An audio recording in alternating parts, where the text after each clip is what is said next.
Yeehaw, homies! We got a new game coming out tonight, and it is one of my absolute beautiful, beautiful favorites. Always loved this franchise with every fiber of my being. I do need to see what the controls are, because I'm really, really smart, and I forget how to do this.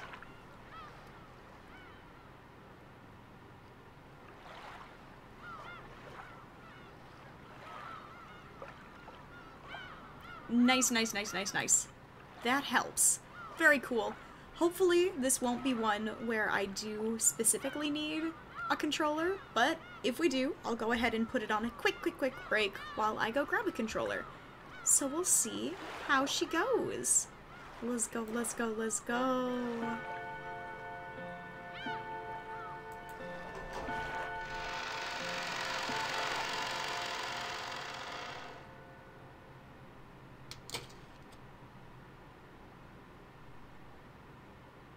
Besides the save and load functions, you can view character profiles and more. Where's the story? Ooh, alright, bet. Let's go.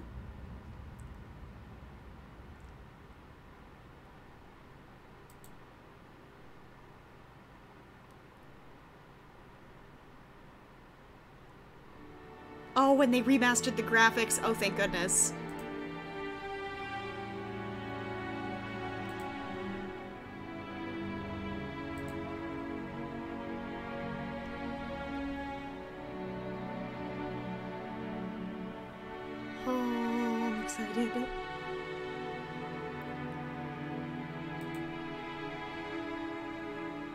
Much larger than what most people would call a study was an expensive-looking bed, a man undergoing a medical examination, and the physician conducting it. There was also what happened to be a servant watching over the whole scene. There he is! There he is! There's the idiot! The bottle is my friend. It is no less of a friend than you, and it has stood by my side even longer than you have. As the man bearing his chest for the stethoscope rearranged his clothes, he spoke unapologetically. Hello, Arlie, my child! Hello! Kinzo, your body only appears to be well thanks to the effects of medicine. However, if you continue to drink such strong spirits, the treatment will become meaningless. Yes, Jay, it is your game! I don't think you understand how much I've been in love with this franchise for years, and it's remastered! Ah! Oh, the amount of hype that I got being able to put this into the lineup. Oh, my heart is... Ah! My heart is everywhere! My heart is everywhere! Trust my judgment. Refrain from drinking.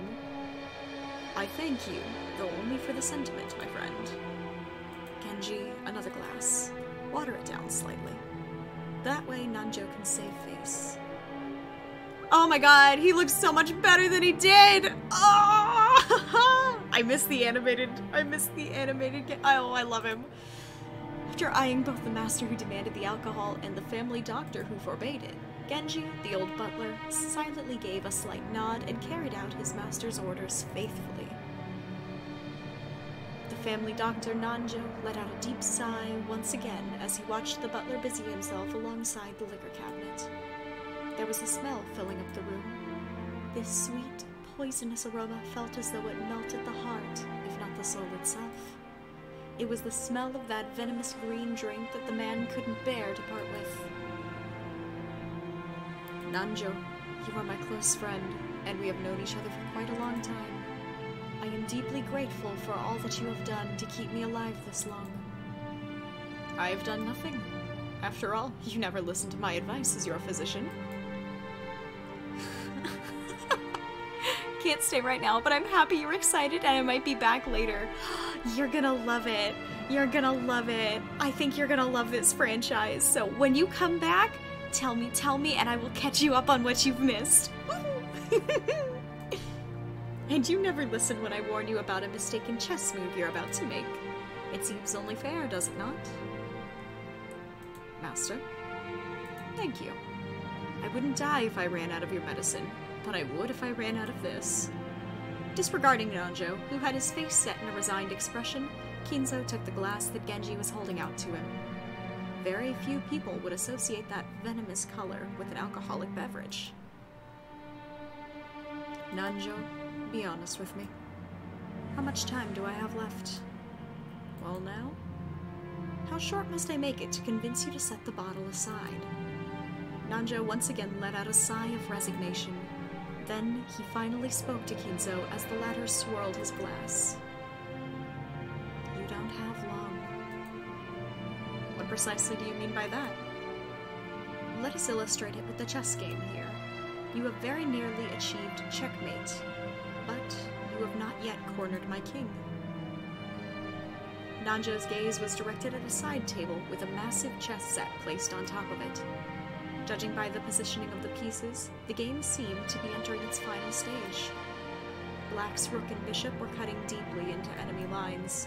White's king had already been castled and cornered, so even an amateur could see that the match would reach its conclusion before too long. Every time Nanjo came to give a medical examination, both of them would make a few moves. Nanjo was hinting that Kinzo would most likely fall into his eternal sleep before this game could be concluded. These were less the words of a physician than they were the words of an old friend. Were you a normal patient? I would recommend that you write a will at this point. And what is a will, Nanjo? Handwritten instructions to the vultures on how to devour and scatter my corpse? No, not at all. As the word suggests, it's a way for you to record your will for later generations. It is far more than just a means to divide up your inheritance. Oh, and apart from the division of the inheritance, what might I write of? You might write of your regrets, or matters you have left unfinished, things you want to pass down to others, or merely matters you wish to communicate. Anything you want. Things I want to pass down to others, or matters I wish to communicate. Ridiculous. I, Ushinomiya Kinzo, have not one thing I want to tell or leave behind. I was born with nothing. I will die with nothing. There is nothing I wish to leave to my foolish children. Even if the end were to come today, even if it were to come right now, I would accept that fate of death without a trace of fear. I created everything.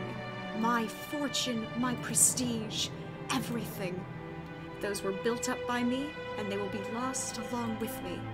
There is nothing I wish to leave behind. Nothing. After I'm gone, I care not if it all goes to waste. I desire no tomb, no coffin. Those were the terms of the contract I made with the witch. When I die, everything will be lost. That has been part of the promise since the beginning, and that's why nothing will be left behind. There is nothing I can leave behind. After reaching a furious crescendo, Kinzo suddenly slumped over.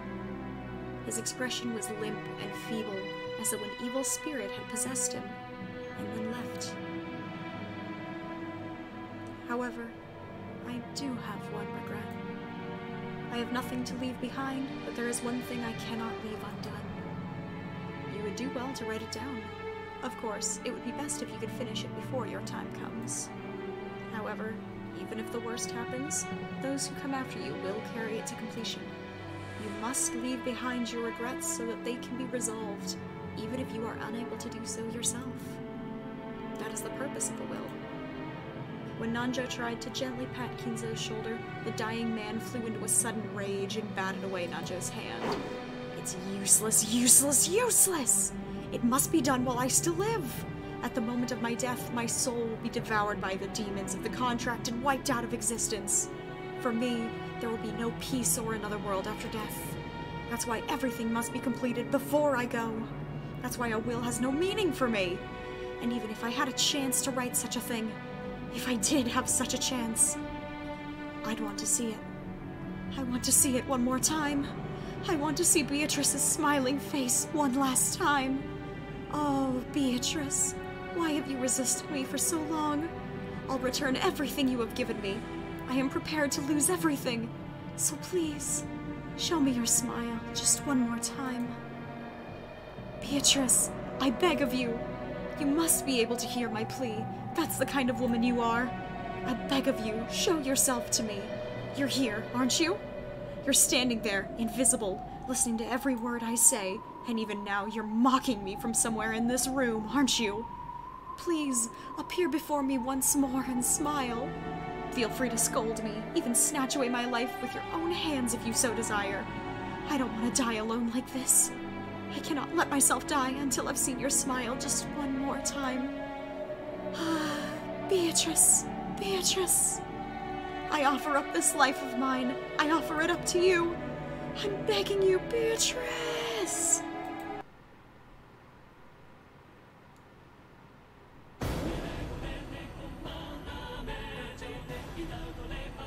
Oh my god, it's got the whole opening?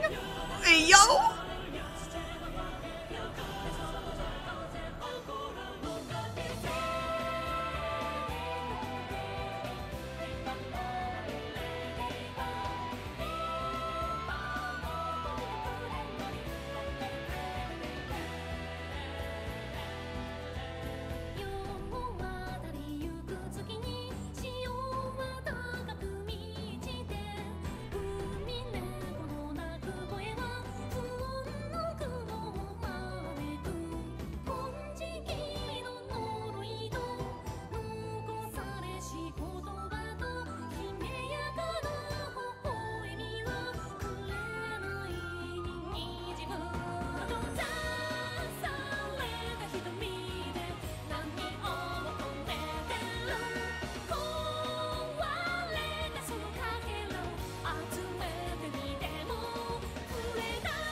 Oh, that song is just as pretty as I remember from that so many years ago. Holy smokes.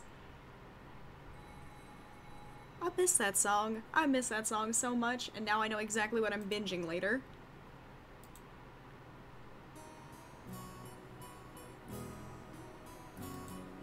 Whoa, things sure move with the times.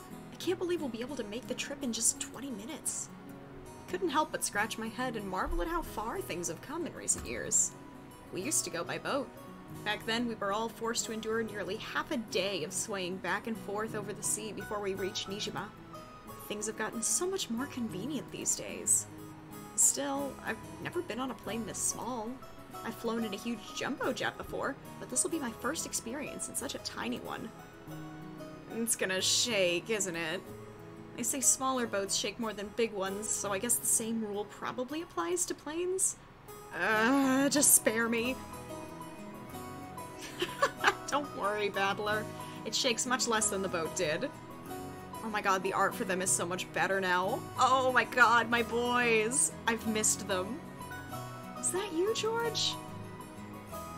Don't scare me like that. Just shaved 3 years off my life. No comments. Anyway, what's shaking got to do with anything? You don't think I'm actually scared of the plane shaking or maybe falling out of the sky or something, right? Oh, of course not. My mistake. I see you've changed a lot since we last saw you. After all, it's been 6 years since then. You're not a kid anymore. Sheesh, and here you are, old enough to smoke and drink. I've got no interest in smoking, but I've always wanted to try some booze. Well, if you got your dad's genes, I'll bet you can hold your own when it comes to drinking, right? Well, I usually drink for business rather than pleasure. It's pretty hard to do business in Japan without it. That's exactly right. That's why I never miss a chance to get in some practice. That's no good, Battler. You're still a minor. Don't you know alcohol can stunt the growth of, never mind. Come on, I'm tall enough already. In fact, it'd be easier to find clothes if I shrunk a little. Puffed my chest out proudly. Until I hit my growth spurt, my height was below average in my class. But then I grew and grew, and before I'd known, I'd passed 180 centimeters. Oh god, he is tall. Jesus. I guess I have all that muscle training and those shady mail-order performance-enhancing drugs to thank for that. Before then, I never dreamed that I'd shoot 10 centimeters above George, who'd reached his peak height early on. Damn, I bet all my relatives will say, "Look how big you've grown, Battler," or something. It's all so embarrassing. Wish they'd just give me a break. Anyway, my name. Battler. Well, it's pretty damn weird, don't you think? I gotta wonder what my parents were thinking when they named me that. Never met anyone who could read it right the first time. Usually get called Sento. Sorry, but that's not even close. Oh no, I don't know how to read that. No, sir, I cannot. The first part is my family name, Ushinomiya. That's a fairly plausible Japanese pronunciation so far. The problem is my given name. This is made up of the characters for fight and person, and it's pronounced Battler. Put it all together, and you've got Ushinomiya Battler. Pretty crazy, right? It's crazy enough that my parents decided to call me that, but it's even more crazy that some government worker let them make it official. Both groups are at the top of my must-kill list. Anyway, this is one of my cousins. Oh. Ushinomiya George. He's 5 years older than me, so he must be turning 23 this year. It has been this long that I've gotten older than George. This is a shock, actually. Since the Ushinomiya cousins consist of 2 boys and 2 girls, I ended up playing with George all the time. And because I've always thought of him as the big brother, I still call him Aniki today. Ooh, Battler, look how big you've gotten. You know what they say, leave a boy for 3 days and you'll hardly recognize him. Must be in his blood. Rudolph wasn't that tall either until his high school years. Perhaps people end up taller than if their growth spurt comes late. Nah, it's nothing special. Man, she looks so different. A real man needs to be tough on the inside, too. Exactly. Battler here knows it's how it works. Real men win or lose based on what they've got on the inside. Can't ever forget to keep up your training and discipline. You gotta do that, wait very alertly for the perfect moment, and strike! Now, I never even imagined that I'd become the company president I am today, master of my own domain. Yeah, to think I've come this far after starting out penniless and ruined. This stout, plump old guy is George's dad, Uncle Hideyoshi. He's the husband of Dad's older sister. In other words, we're not blood related. He's nice to children, sociable all the time, and even quick to give out some spending money to us kids. Simply put, he's an awesome uncle. He speaks in an odd and very noticeable Kansai dialect, but he's actually a natural-born Kanto man. Apparently, impressions are everything in the business world, so speaking in a different style than other people is an act that makes him stick out more. However, I hear he gets embarrassed when talking within earshot of a real Kansai person, so he switches back to standard Japanese. I don't really get it, but he's definitely an interesting person. If only you weren't so quick to brag about your life story. That's enough for now, I think. I'm sure Battler's getting tired of it, aren't you? Nope, not at all. Nothing wrong with that. I think it's pretty cool for a man to have some stories he can brag about. I don't have anything like that at all. You will. Oh, really? I'd imagine a man with your looks would leave girls crying left and right. I can't believe you have nothing at all to brag about. What? You're joking, right? Of course nothing weird like that's ever happened to me. Heck, I wish it would. Come on, you aren't fooling anyone. You must tell your aunt all about it later. After all, nothing of the sort ever happens to George.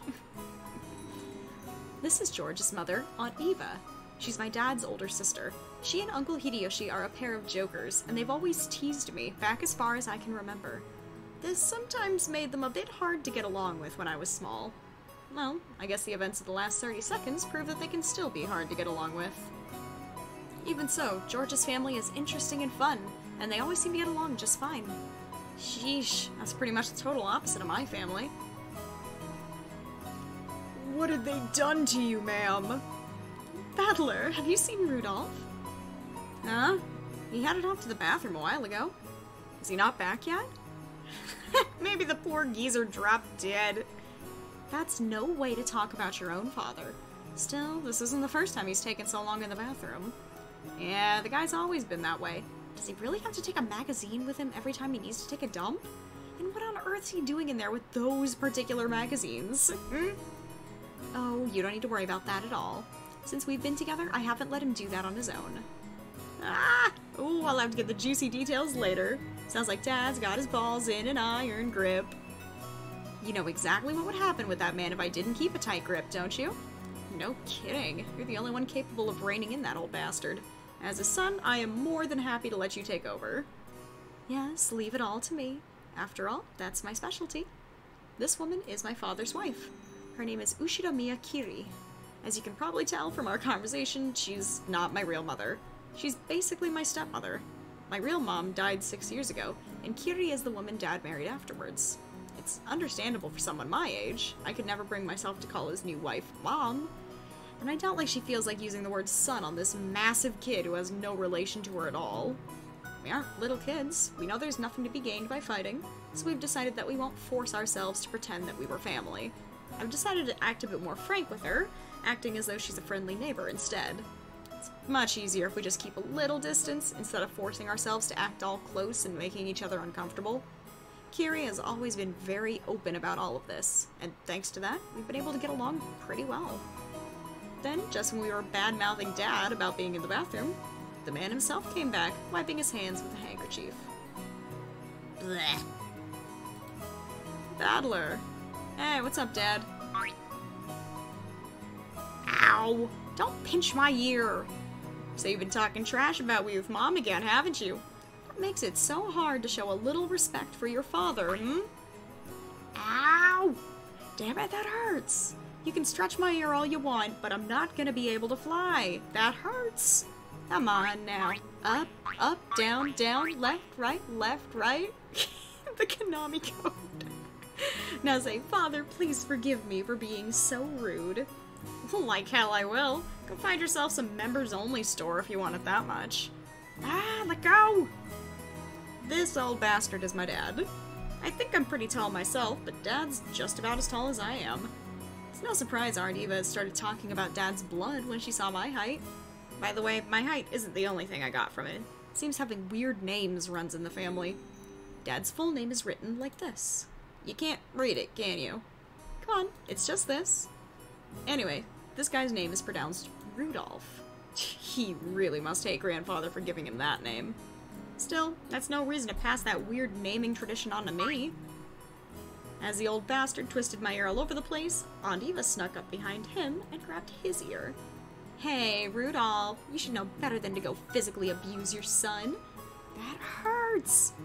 The scene perfectly illustrated the relationship between the prankster younger brother and the older sister who could deal out punishment to him despite his size. I think that's good enough for now, Eva. I'll make sure to stretch out his other ear later on. Oh, my apologies. I must leave some pulling for you to do. Rudolph, make sure Kiri gives you lots and lots of punishment later on, okay? You're one to talk, abusing your little brother like that. Hideyoshi, I'd like to thank you very much for picking her up. If you hadn't been so generous, she'd still be unsold in the store. You have my gratitude and apologies. What? Who are you calling unsold? After taking 2-3 steps back, Aunt Eva unleashed one of her beautiful high reverse roundhouse kicks, which stopped just a centimeter away from the tip of Dad's nose. After starting out with Tai Chi Chuan for her figure, Aunt Eva then developed an interest in the Chinese martial arts. After that, she went through karate, taekwondo, cowperia, and what is it she's learning now again? Anyway, they say a woman's weapons are in her lower body, and that's literally true for Eva.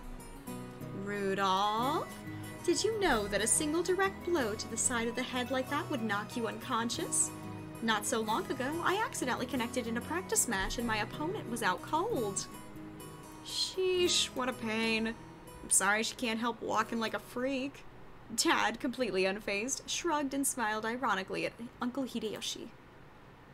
Never had a brother or sister myself, so when I see you two bickering with each other, it makes me feel all warm and fuzzy inside. Sure is nice to have a big family. Oh, then why not consider making a little brother for George? He's already a fine adult who's about to go off on his own, so it might be a good time to have another child. Hey, I have a little sympathy for the new kid, and all the pain and suffering he'd have to live through. Surprised even George turned out as well as he did after being born from this sinister sister of mine. What an awesome kid he is. Please share some of that with our blockhead of a son someday, will you? That's not at all how it happened. It's thanks to Eva's proper rearing that George became the kind, gentle kid that he is now. Isn't that right? Oh, come on. You think so? Our George still has a long way to go. Ah, by the way, how's your little Angie doing? Heard she was vomiting? Oh, that's right, she is homesick. Oh, that's right, she was homesick. Oh, it's been a hot minute. And I was hoping to finally see her face after such a long time. Is she okay? She often catches a cold when the seasons change. She's very frail. I did want to bring her along, but we decided to have my family look after her this time. I think that's a wise move. She'll heal a lot better if she stays away from that venomous head family household. A child's health is always more important than an adult's convenience, don't you think? I know of some great medicine for vomiting colds like that. When we get back home, I'll send some to you right away, so please let her try some. Thank you very much, Hideyoshi. I'm always in your debt. And once the conversation suddenly veered off in that direction, we kids didn't have any chance of butting in. For now, I'm just happy Aunt Eva gave Dad his just desserts for tugging on my ear. Are we still waiting for the weather report? George pointed at the counter. The checking weather sign was still stuck next to the departure times for the flight we were scheduled to board. According to Aniki, smaller planes are more subject to winds and other effects of the weather, and it's not at all uncommon for flights to be delayed because of that. Wait a sec. We are totally sure it's not gonna shake, right? From down here on the ground, it just looks cloudy, not windy. Well, I guess it's different up where the planes fly. The weather's a bit uncertain today. Aunt Eva looked at the TV in the lounge. The weather forecast was being broadcasted, informing us that a typhoon was approaching the Kanto region. A typhoon again? Guess there's no helping it with the annual family conference being held in October. Couldn't he have chosen a better season? I agree. I've always hoped we could have it sometime around the Obon Festival in mid-August. In that case, why don't you suggest that to Father and Misan during the conference? Very funny. Why don't you do it yourself? Her brother would never listen to anything I suggested. No way. It doesn't really bother me that much to have it in October. And hello, Taina. Welcome, welcome. I was just saying you might want to propose it, since you said you hate typhoons so much. I only said that typhoons always come around this time of year. You're the one who said you wanted to move it to the Obon Festival, right? Well, you said it too last year. Didn't you say that it would be easier to fit into your schedule if we had it during the Obon Festival? I never said anything like that. Oh, yes, you did. I certainly wouldn't forget something like that. No, I didn't. You're the one saying that all the time. Didn't you know? Stopping a kick just a hair's breadth away from impact is a very high-level technique. Sheesh. Women your age shouldn't spread their legs like that. Dad and Aunt Eva's argument looked no different from a couple of brats quarreling. Even though they usually behave like normal parents, they turn right back into kids again when they meet their siblings at these family conferences. You're the one who looks like a real adult, analyzing it all calmly. I hope I never turn out like that old bastard. I'd much rather end up as an intellectual adult like you. Like me? Oh, I still have a long way to go. I still have very little experience out there in the real world, and I need to work on becoming more confident and sociable. I think you far surpassed me on all of those counts, Battler. I'm sure you'll outstrip me fast enough when you become an adult. George scratched his head and laughed as though trying to hide his embarrassment. Of course, he was just being humble. He entered a university and became an apprentice at Uncle Hideyoshi's company at the same time, studying both academics and how to become a business emperor in parallel. Then, right after graduating, he got into Uncle Hideyoshi's company as his father's aide, piling up a lot of real-life experience as he devoted himself zealously to his work. His great dream is to one day stand on his own and build up his own kingdom. Aniki is a real paragon of a man, sparing no effort as he strives towards his goal. It's no exaggeration to say that I really respect him. And then there's me. Nothing at all like him. I'm living my happy-go-lucky, idle high school life to the max. I've got no dreams for the future. I'd just like to sit back, stay cool, and let the money flow in, but of course, that would never happen. Oh, hello, Jay! Welcome back! Oh, I'm doing so good. You missed that it had the intro sequence still in there, so I'm very excited. I was super excited to hear that old song again. Missed it very, very much. At the moment, we are waiting for our plane to take off so we can actually make it to the island, meet the rest of the cast, and I won't spoil the rest, actually. My dad just says, sure, you can study at my company, if you like cleaning toilets. I'm not gonna be in the den of that old bastard. I'll find my way myself. If only willpower was all it took to become an adult. Oh god, that rings true. Should I go on one of those self-searching journeys that are all the rage these days? Well, it's not like I could mooch off my parents for that kind of money. Right then, Uncle Hideyoshi shouted loudly. He's a really nice person on the whole, but he does have a problem controlling the volume of his voice. When I looked over, I saw that he was greeting Aunt Rosa, who had come late. Oh ho! If it isn't Rosa! Maria, long time no see! Let me see the baby. There she is! There she is! Long time no see. Oh, I love her so much. They kept her voice quirks when they... I love it. I love it. Maria! Shouldn't that be it's good to see you again? Greet your uncle properly. Go to hell, Rosa. Go to hell. Ooh, it's good to see you again. There you go. Well said. How about some candy as a reward? Where to put it? Rosa, it's good to see you again. It's good to see you too, Maria. It's been too long, Kiri. Hideyoshi. And, oh my, Battler, look how big you've gotten. Come on, it's embarrassing hearing that from every person I meet.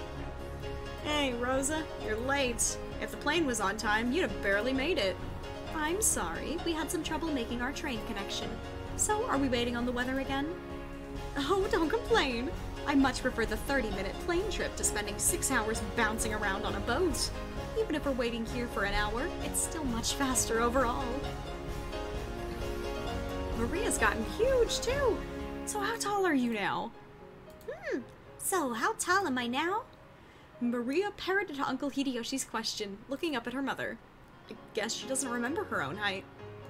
She's probably right in the middle of a growth spurt, so her height must change every month. Give it a few more years, and she'll suddenly start looking feminine. Just how tall were you the last time you got measured? You keep getting bigger and bigger, don't you, right? I think she's grown a lot since last year. Let's see, she turned 9 years old, didn't she? Oh, I love you too, Arlie! Arlie and Jay, my sweet children, my little angels. That's right, you're 9 now. Glad to see that you're doing well too, Maria. Up you go. I guess you've gotten a bit too heavy to play airplane with. George, what a rude thing to say to a lady. Here, I'll do it. Up you go. When I went to lift her up in Aniki's place, Maria stiffened defensively, staring suspiciously at my face. That's right. The last time I met Maria, it was 6 years ago. She was only 3. Of course she doesn't remember my face. Maria, don't you remember? It's Battler. You used to play together, remember? No surprise, I guess. Last time she met Battler, she was only 3. You don't keep memories at that age. Osmanthus wine. The Osmanthus wine. She must know everyone's face apart from mine because she meets them every year. But I haven't had contact with the Ushiramiya family for about 6 years now. So it's no surprise that this 9-year-old girl doesn't have any memories of me. Even I can only just barely remember her being a 3-year-old crybaby. Maria, this is Battler, Rudolph's son. Understand? The brother's son is... The brother is the son... Ooh! The ooh sound was probably her brain going into overload at that complicated explanation. I guess the phrasing of it was a bit confusing. The title you'd use to refer to an actual older brother could also be a friendly honorific for a boy who's only a bit older than you. It's just like ne or oni, the word for big sister. Maria, this is Battler. He's your cousin, like me. Like George? Battler? Cousin? Ooh. Oh, if you think the WoW was cute, you gotta hear Maria in the animation. She is freaking adorable. I can't do it justice. I can't voice act for squat. I'm just doing my best. You got it. This part of Aniki is what makes me really look up to him. For someone who isn't married, he's just great at dealing with kids. I'm sure he'll be an indulgent father in the future. Battler? Maria looked straight at me with a questioning expression, as though asking whether it was okay to call me that. Yep, that's me. Nice to meet you, Maria. Ooh. Battler! Maria, you mustn't talk to him like that. Call him Battler Oni-chan. That's alright, Aunt Rosa. I don't sweat the small stuff. Hey, Maria, we're close enough that we don't need honorifics, right? The cutest voice actress! No! No! Battler! Oh, she's so freaking cute. I love her so much. Maria, Maria, Maria! Ooh-hoo. We horsed around for a while to make up for the 6-year gap in our friendship. She probably still thinks of me as nothing more than a big new friend, but things will probably work out as we get to know each other again. But I'm surprised. She's just the way I remembered her being 6 years ago. Seems that people just don't change that much after all. I'm a bit happy that she's still the pure, innocent girl I remember. Her name is written like this. Of course, this is pronounced Maria. The third character looks like a cross, which is pretty cool. Her feelings don't usually show up on her face, so it can be difficult to know just what she's thinking, but that's just how she looks on the outside. On the inside, she's just a sweet, normal girl. Then there's Maria's mother, Aunt Rosa, who I hate with a fiery passion. She's my dad's younger sister. Rosa is written this way. Here's a name that's totally not Japanese. Sorry to say it, but her name's almost as ridiculous as Dad's. Gotta respect her for not ending up as screwed up as he is. You think, for now. When I think about it, all the names in my family sound foreign. Just why is grandfather so obsessed with that? Because of him, even we grandchildren have to put up with this weird naming sense. It's even more annoying since grandfather's own name is perfectly normal. Anyway, there's one thing about Aunt Rosa that's a relief compared to other family members. The old bastard and Aunt Eva have this annoying urge to tease and mock people all the time, but even though she shares their blood, Aunt Rosa isn't like that at all. Oh, I hit a thing. Whoopsie whoops. She has the most common sense among all the siblings. Does she? Does she, though? Like Uncle Hideyoshi, she's a kind aunt who will always be on the kids' side. However, possibly because she's more strict as a parent, she's not liberal with handing out spending money like Uncle Hideyoshi. I got headpats! Headpats, headpats, headpats! Thank you, thank you, thank you!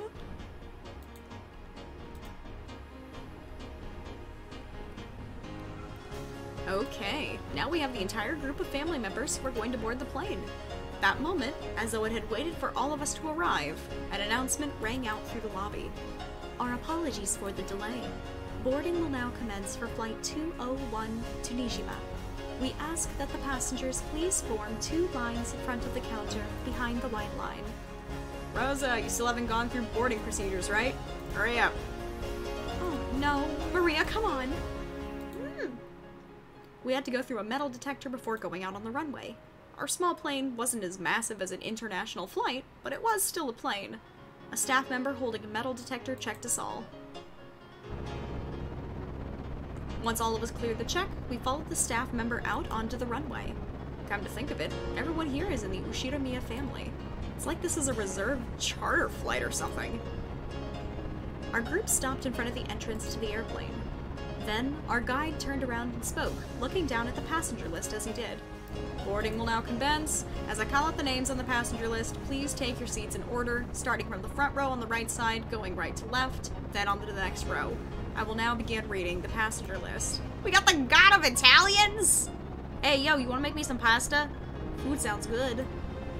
Ushiramiya Hideyoshi. Oh, what first? Right here. By the way, do you have some candy, Eva? I've been looking all over for some, but I can't find any. Ushiramiya Eva. They're in my handbag. I'll get one once we're inside the plane. I've heard that candies are a good way to protect your ears from hurting because of variations in atmospheric pressure when landing or taking off. Probably what they're talking about. Hope I get a window seat.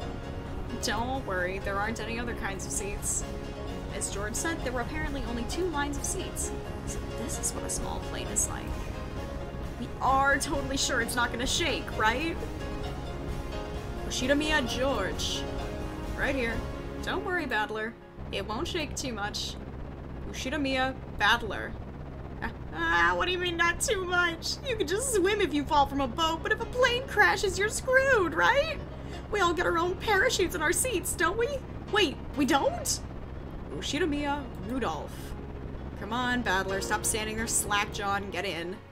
Ow, Dad, don't push! We don't get parachutes! Ushidamiya Kiri. Okay, you two, stop fooling around. Let's move on in. Ow, Kiri, don't push! This blockhead isn't moving! Ushidamiya Maria. Woo! Let's move on in. Oshidamiya Rosa. Maria, be quiet. Your seat is a life preserver, not a parachute. That is very true in the smaller planes. He doesn't know that for squat, though, does he? This is your pilot, Kawabata. We'd like to thank you for taking New Tokyo's Aviation Flights 201 today. We estimate that the flight to Nijima Airport will take about 20 minutes. We are receiving reports of atmospheric turbulence. There may be some shaking on the aircraft, so we ask that you do not unfasten your seatbelts after takeoff. Did that guy just say we needed to wear seatbelts? In a jumbo jet, they let you undo them after takeoff, right? So it's gonna shake so much we can't take them off? Damn it, you tricked me. It's gonna shake after all. Where are the parachutes? I knew I should have taken the boat! Oh my god, what a freaking nerd. He hasn't changed. This idiot hasn't changed. He got better art, but he's still a fucking dumbass. Oh, I love him.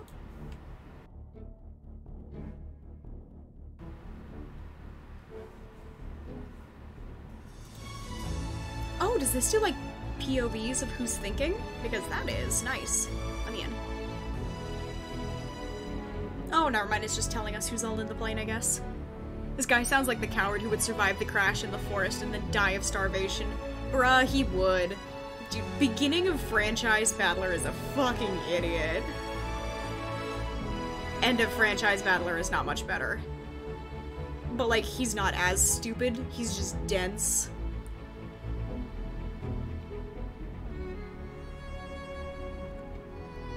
Shannon and Cannon and Goda and Kuwasawa! Ah! Runaway is one of my favorites though too. Oh my god, I get to see everybody with their nice new art! Oh!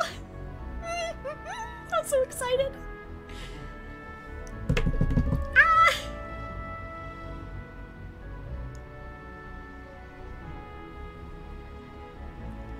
I'm like vibrating in my seat. I've loved this franchise for years. I love this thing.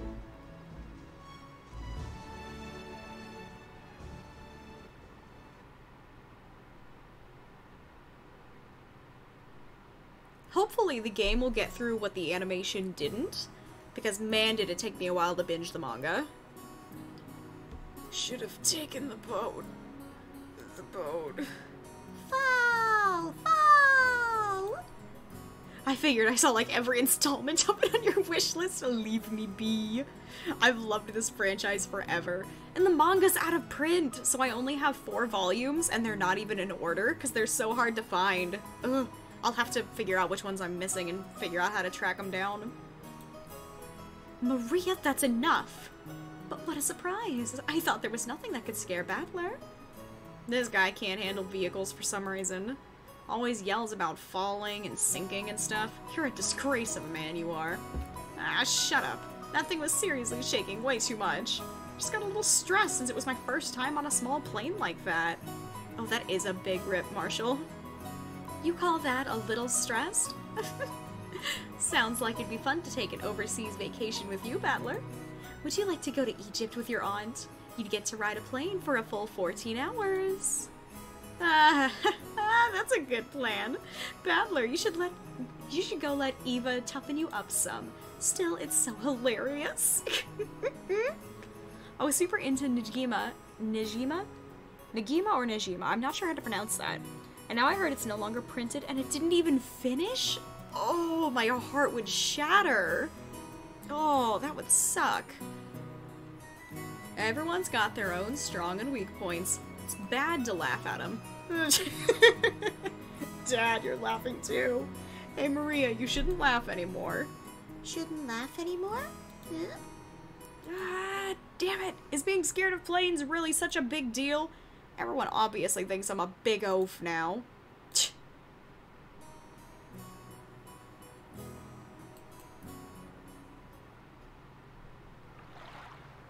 We split up and took separate taxis from the airport to the harbor.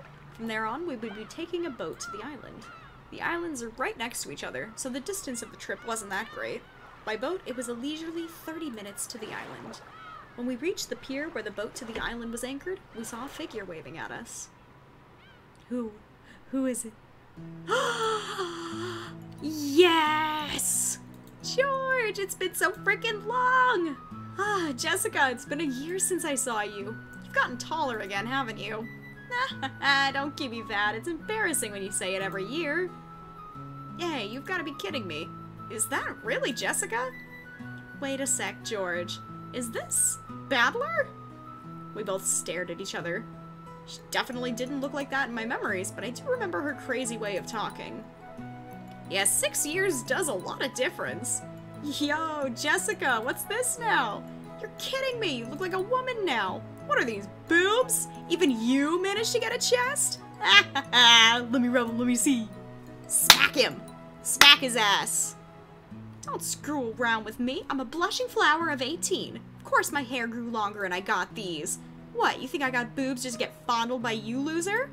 And speaking of you, sure, you got all ridiculously huge, but did you get a bit stronger? Don't screw with me. I'll show you how much training I've done since back then. Just punch him. Punch him in the face. Go, girl. Get his ass. Beat you at your own game. This headstrong girl name is this. She was born under the same unlucky star as me, sharing the same kind of weird name. Anyway, this is pronounced Jessica. She's Dad's older brother's daughter. The older brother happens to be the oldest son of the Ushiramiya family, so for now, it means Jessica is the direct family heir. Since Jessica and I are the same age, and sometimes have a little boy-girl squabbles with each other, we've always been used to fighting and joking around together whenever the relatives gather. Jessica grew up more quickly, so she always had me beat in terms of size and physical strength. When we scuffled in a contest of strength, it usually went Jessica's way. So even though I'd realized I'd grown bigger, part of my mind was still convinced that I couldn't beat Jessica. Whoa! What are you getting all serious for? Ow, ow, ow, ow, ow! I mean, this is nothing. Jessica, you've gotten weak. Shut up. I'm a girl, so of course I couldn't beat a guy with physical strength forever, right? Well, you've got a point there. The meat I put on my arms all went to your chest. Looks like it'd be a pretty even test of strength between my arms and your boobs, don't you think? I told you they're not for you to feel up. Besides, how about you? Did your cute little elephant get a bit bigger to go with the rest of you? Stop it! God, I forgot they were like this. I'd fucking written this out of my memory. No! Quickly fast forwards. Considering what a bossy brat she was 6 years ago, anyone would be surprised. And I guess she's just as surprised. She probably wasn't expecting to lose to me in a test of strength. After losing that easily, she must be shocked at how much I've grown in the past 6 years. 6 years. Once again, I'm being shown just what a huge gap of time that was. Crap. Total defeat. It's like I'm no match for you anymore. That's not true. Even Battler must have his weaknesses. Right, Maria? Fall! Fall! Shh, cut it out, Maria. Let's keep that a secret. Fall? What the hell are you talking about? Sorry, but there's no chance you'll see that weakness of mine now. After all, the nightmare plane trip is already over and done with. Only thing left is the nice, quiet splashing of the boat ride. Never thought I'd start loving that piece of junk boat this much. Huh? George, is there something wrong with his head? You'll understand soon. Very soon. At the time, I didn't get what he meant by that big smile. Oh, They fixed her too! Oh, she's beautiful! Battler, how big you've grown. Who's it this time? Oh, that's not her voice line. It's an old lady with an apron. Oh yeah, that takes me back. I remember now. You remember her, right? It's Kumasawa-san, the servant. I can never forget you, Kumasawa. After all, you haven't aged a bit in these past 6 years. If anything, I'd say you're looking younger than ever. Oh, lately my skin's been getting quite smooth and silky. And look, hasn't my chest gotten bigger as well? How'd you like a little feel? The strength, like, limited. Oh, I was quite bouncy in my youth. Don't be shy. Just fucking steps in to protect Jessica. I love her so much. It's girls I'm looking for, not grannies. The joke I'd cracked about Jessica's being turned against me. As it should. As it should. Come to think of it, Kumasawa's always been the type to tease people. Kumasawa, stop that now. People with one foot in the coffin shouldn't jump around. To sport with the young is the most rejuvenating medicine. It's rare for you to come pick us up, Kumasawa. I wonder what's gotten into you. Usually your lumbago kicks in whenever someone gives you a job to do. Oh, Eva, you're as harsh as ever. I found myself with some urgent purchases to make, and while I was at it, I thought I would come welcome you all. Although it does give a bad impression if the one waiting to greet you is a decrepit old woman. Aunt Eva spoke sarcastically, but Kumasawa's years of experience were nothing to sneeze at. She was more than capable of smoothly and coolly deflecting that comment. Well, feels bad to say it, but old Kumasawa may be past her prime. She might act as though she's in good health, but between the headaches and her lumbago, her body is wearing out. To tell the truth, the very fact that she's still working is impressive. How old is she this year again? She must be pushing 80 at least. It's incredible that she's still able to act so cheerily. You just seem to get more and more lively. Oh, that's right, here you are. It's that tea I told you about before. Look, I bought you some. Please do try it later on. Aunt Rosa took a souvenir bag out from her suitcase. To think she remembered a promise that she'd apparently made last year and faithfully bought it. That sort of thoughtfulness was just like Aunt Rosa.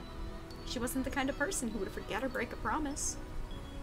Kumasawa seemed deeply touched, not only that Aunt Rosa had remembered this year-old promise, but that she would bring us a gift to a simple servant like her. The woman is Kuwasawa Chiyo.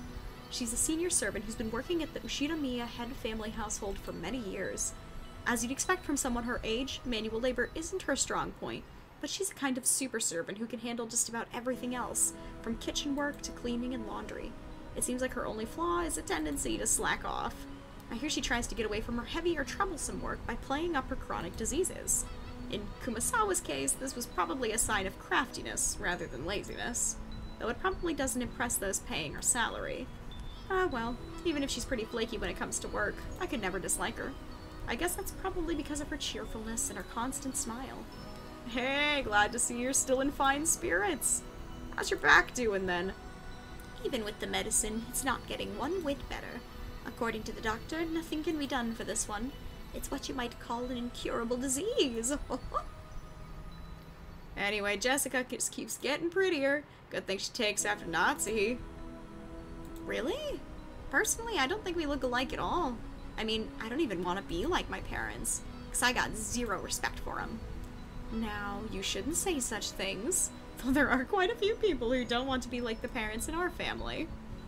Ah, that's me! Sure as hell better not take after me. Your nose looking like mine already pisses me off. What are you talking about? You're surprisingly alike, you and Father. Come on, you can't be serious. Just how am I like Dad? You're a lot like him, especially in how arrogant and prideful you are. Father's blood is especially strong in you and Brother. Wouldn't you say, Rosa? Oh, absolutely. Kraus and Rudolph are almost unbelievably like Dad. Alright already. Why am I the only one under fire from the girls? Hideyoshi, give me a hand, please. My, Rudolph, you're always so popular with the ladies. I'm jealous. As usual, you're popular enough to make me jealous. Well then, everyone, shall we head over to the boat? Come now, Maria, let's get onto the boat together, okay? get on the boat together. Everyone gets on together. Oh, she's so cute. Oh, I love Maria, and even knowing everything about everyone, Maria's still my favorite for forever. I love her. I'm used to being shaken by the waves. With that piece of junk fishing boat, I'm less afraid of the shaking than the engine breaking down and the boat drifting off. Oh yeah, Battler, I forgot to tell you. That fishing boat was completely worn out, so it was taken out of commission a few years back. Now we get taken onto the island in a different boat. Oh, right. It's Battler's first time in the new boat. It's super comfy and freaking fast. It can go at crazy high speeds. Oh, that means less travel time, right? That sounds great. Having to worry about sinking is less scary than being on a plane, but it'd still be awesome to get it over with as quick as possible. Is Battler going to go fall again? That's only on airplanes. Everything's fine now. It's a captain's pride and joy, a kind of modded high-speed boat. Seems he's got it pretty souped up. He was bragging about how he attached 4 base high-efficiency propellers to make it break 40 knots or something like that. He talks about it all the time, so I've sort of memorized the spiel. Yeah, I've got it memorized too, since we hear it every year. The captain says he's been obsessed with modding ever since he lost a speed contest with a foreign boat ages ago. According to him, that opponent managed to break 30 knots with just a fishing boat. And his thirst for a revenge match got him to build an awesome, all-new, super high-speed modded boat. I'm sure you'll just love it, Battler. Super high-speed modded boat? My first thought was that this could be much better than some beat-up boat that might sink at any moment. But for some reason, I got a feeling of foreboding. Probably just overthinking it.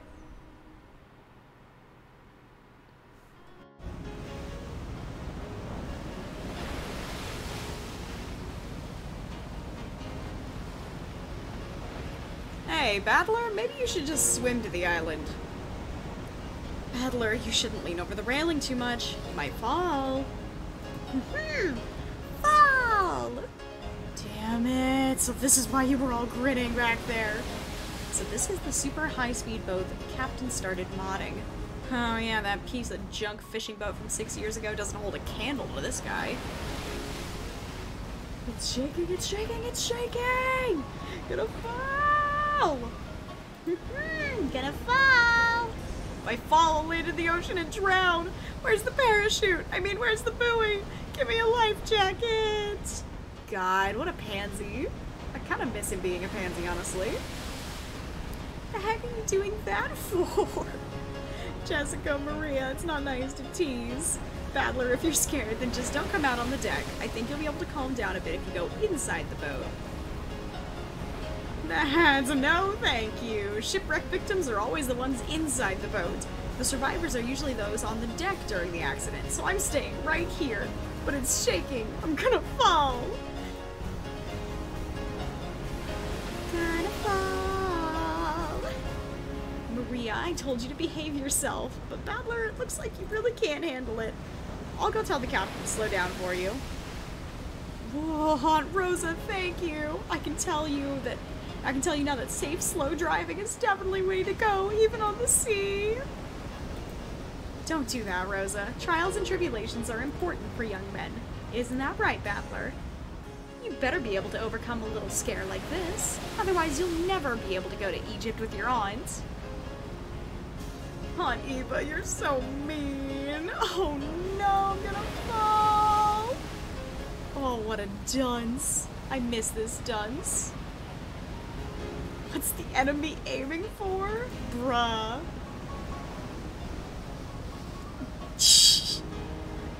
What a dunce. What a dunce. I love my idiot so much. So, after I made a huge fool of myself for a while, Aunt Rosa had a talk with the boat captain, and he slowed down to a more manageable speed for me. That's a bit better. Thought I was gonna die. Apparently the max speed I can tolerate is extremely slow, but that just now was completely insane. The whole boat was shaking, sliding and leaping on the ocean's surface. Felt like I was riding on the back of a flying fish. Jessica was still guffawing at me as I leaned against the railing, tired and disheartened. I lost in that strength contest earlier, but I'm glad to know I'm no worse off where it really counts. But seriously. Go ahead and laugh. One of these days I'm gonna find your weakness and then get at you. And no! No! Good luck with that is right. Smack him in the face. Battler all weak. Yeah, battler all weak. I want to die on land, not in the ocean or the sky. Okay. So I patted her head in return. Her expression was blank as usual, but I realized that she wanted to console me. Battler, the captain's throwing in drinks to make up for this. Would you like one to calm yourself down? George and Kumasawa brought us all ice-cold cans of soft drinks covered with beads of water. Ooh, Dr. Pepper, let's go. The parents inside the boat were all probably rolling around laughing at my moment of pure terror. Oh, I'm so embarrassed I can't bear to face any of them. If I didn't change the subject somehow, I had the feeling I'd be the butt of everyone's jokes for the whole trip, so I tried to think of something harmless to talk about. Hey Jessica, how are Uncle Kraus and Aunt Natsuki doing? I have a hydrate! Yes! Thank you, thank you! Oh, and head pads! Wonderful, wonderful, wonderful, wonderful! I'll talk at you later. Oh, thank you, Taina. I appreciate you. Oh, and we got a stretch. Whew.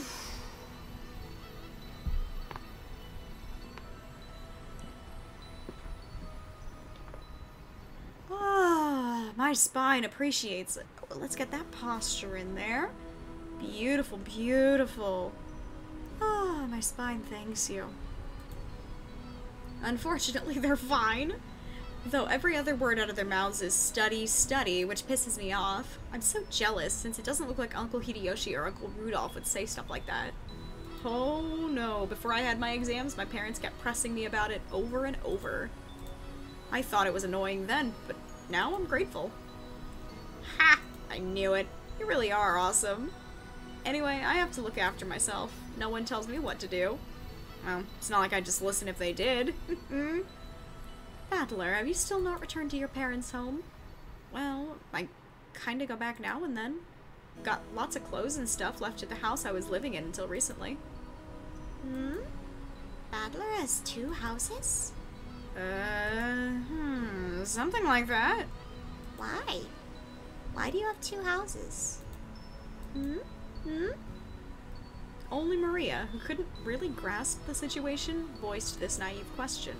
However, the others just shot nervous glances at me, choosing not to respond even though they knew the answer. Maria, look, you can see the harbor now. Look, over there. Can you see it? Saw the harbor! Saw the harbor! Apparently, Jessica was trying to be nice by changing the subject. Ah, well. I'd rather not talk about it if I can help it, but it's uncomfortable to have it treated like some kind of weird taboo. I don't mind it that much myself anymore. Maybe a member of the Ushinomiya family, but the truth is that, for the last 6 years, I've been living with my grandparents on my late mother's side. I've even been using her family name. I gotta go to bed, have funsies. I will, my boy. You take care of yourself. Mwah. Take care, my dear. When those grandparents passed away one after the other, I basically had no choice but to go back and live with the old bastard. Don't get me wrong, I didn't just run away from home or anything like that. The one at fault here is my dad. Don't really blame Kiri. Being able to hold that old bastard's reins and ride him out is no mean feat. Still, the way that old bastard betrayed my mom, well, unfortunately, I still haven't fully gotten over that. We'll be getting there soon. George cleared his throat, trying to change the subject. Please forgive my indiscretion. It seems this old woman has said too much already. If I have hurt your feelings... Ah, I don't mind it. No one's feelings are hurt. Don't worry, Kumasawa. Kumasawa seemed to regret speaking out of turn, but I was more concerned about being worried over for something like that, so I stood up and passed it off lightly. After that, I had a sip of my drink and headed over to Maria and Jessica, who were gazing at the silhouette of the island. Battler! I saw the island! There! Oh, I see it now. Even after 6 years, the island hasn't changed a bit. The small island silhouette in front of us had gotten pretty close. The island's name is Rokkenjima. It's a small island about 10 kilometers around, located in the Izu archipelago. Since they call this the archipelago the Izu 7, lots of people think there are only 7 islands, but that's not true. There's actually several more, and Rokkenjima is one of the minor islands that don't get counted. Even if that weren't the case, I doubt you'd find many people who knew about this island. Only people connected to the Ushiramiya family ever go there. In other words, outsiders and tourists never have any reason to care about it. So you'll never find this island's name in a travel brochure. After all of Rokkenjima is an estate possessed by the Ushiramiya head family. Only the Ushiramiya family lives there, and only people connected to the family come and go from there. Nothing there except for a harbor and a mansion. The vast majority of the island is still just uncultivated forest. Such a waste when it can be made into a nice golf course or something. However, when you realize that the entire coastline is a private beach, it starts to sound pretty magnificent. You've probably guessed it by now, but to put it simply, well, the Ushiramiya family is just rolling in dough. The head family apparently possesses a vast fortune, and Dad and the others who make up the branch families have built up plenty of wealth for themselves, finding success in their respective businesses. I've been living a commoner's life at my grandparents' home these 6 years, so I'd completely forgotten. But the old bastard's house really is elegant, and everything about it is turned to match the snobbish tastes of the annoyingly rich. Bleh words. Come to think of it, I guess that makes George, Jessica, Maria, and me wealthy, high-class gentlemen and ladies. Needless to say, none of us think of ourselves that way at all. I don't see myself as being rich, and George, who takes self-discipline very seriously, doesn't let himself get too comfortable. Jessica is always complaining that she'd rather move to the city than be rich, and Maria is still a kid who isn't even interested in money at all. Does that attitude really make us any less snobbish? From the perspective of people in poverty who can't pay the bills, we really have been blessed with a lot. This isn't the place to explain any further, so I won't. Anyway, it's the same as not being able to choose the parents you're born from. Didn't ask to be born into a rich family. I don't think it's really something to be envied. It can be pretty trying when the people are prejudiced against you just because you're rich and refuse to judge you by your merits. As I pondered these sentimental thoughts, Maria started shouting and leaning over the railing.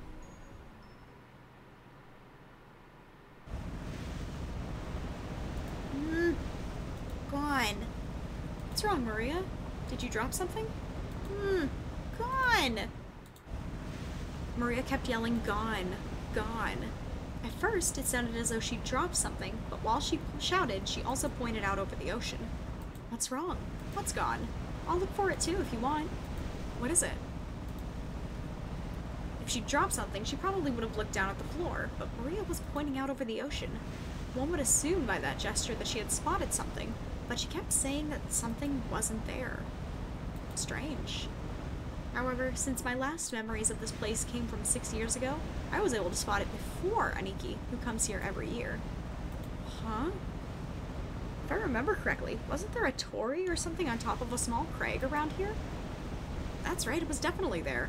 I remember it well, since as we get closer to the island, it's the first thing to greet us like a landmark. Wow, you're amazing, Battler. Even though it's been 6 years, you remembered. It was here, wasn't it? I remember too. The tutelary god's shrine and all the torii-like thing were standing all alone on that crag. And now that you mention it, they are gone, aren't they? Pretty sure they were still there last year. Gone. Gone. Maybe they were washed away by the waves or something.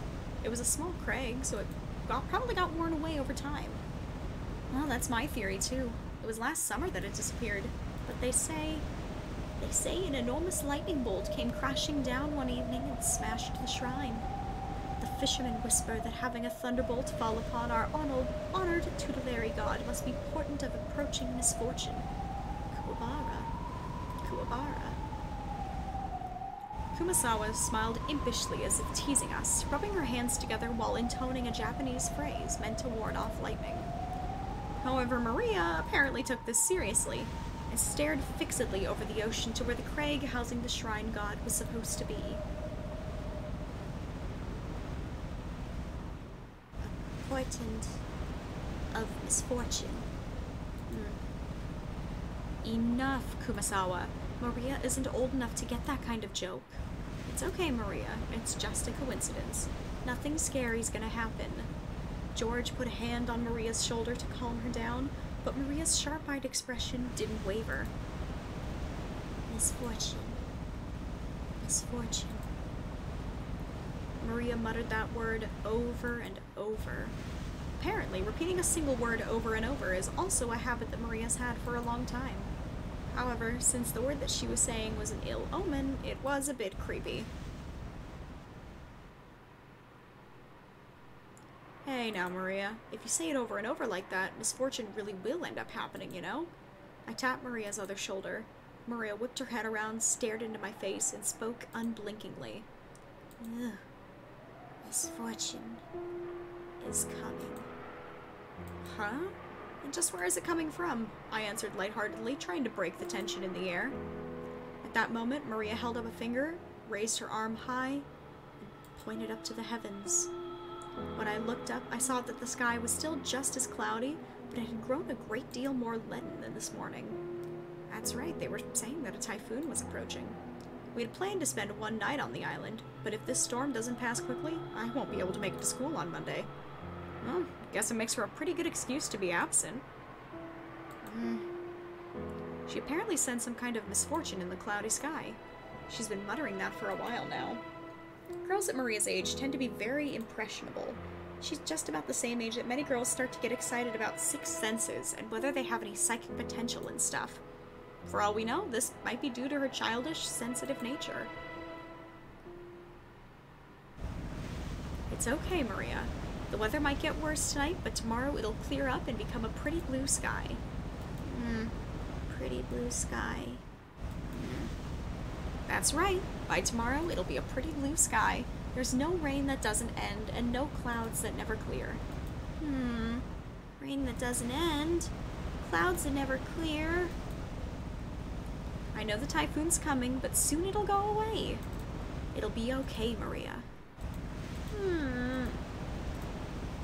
Poor baby. Maria started yelling. It looked as though she was having a tantrum because no one would understand what she was trying to say. What in the world is Maria trying so desperately to warn us about?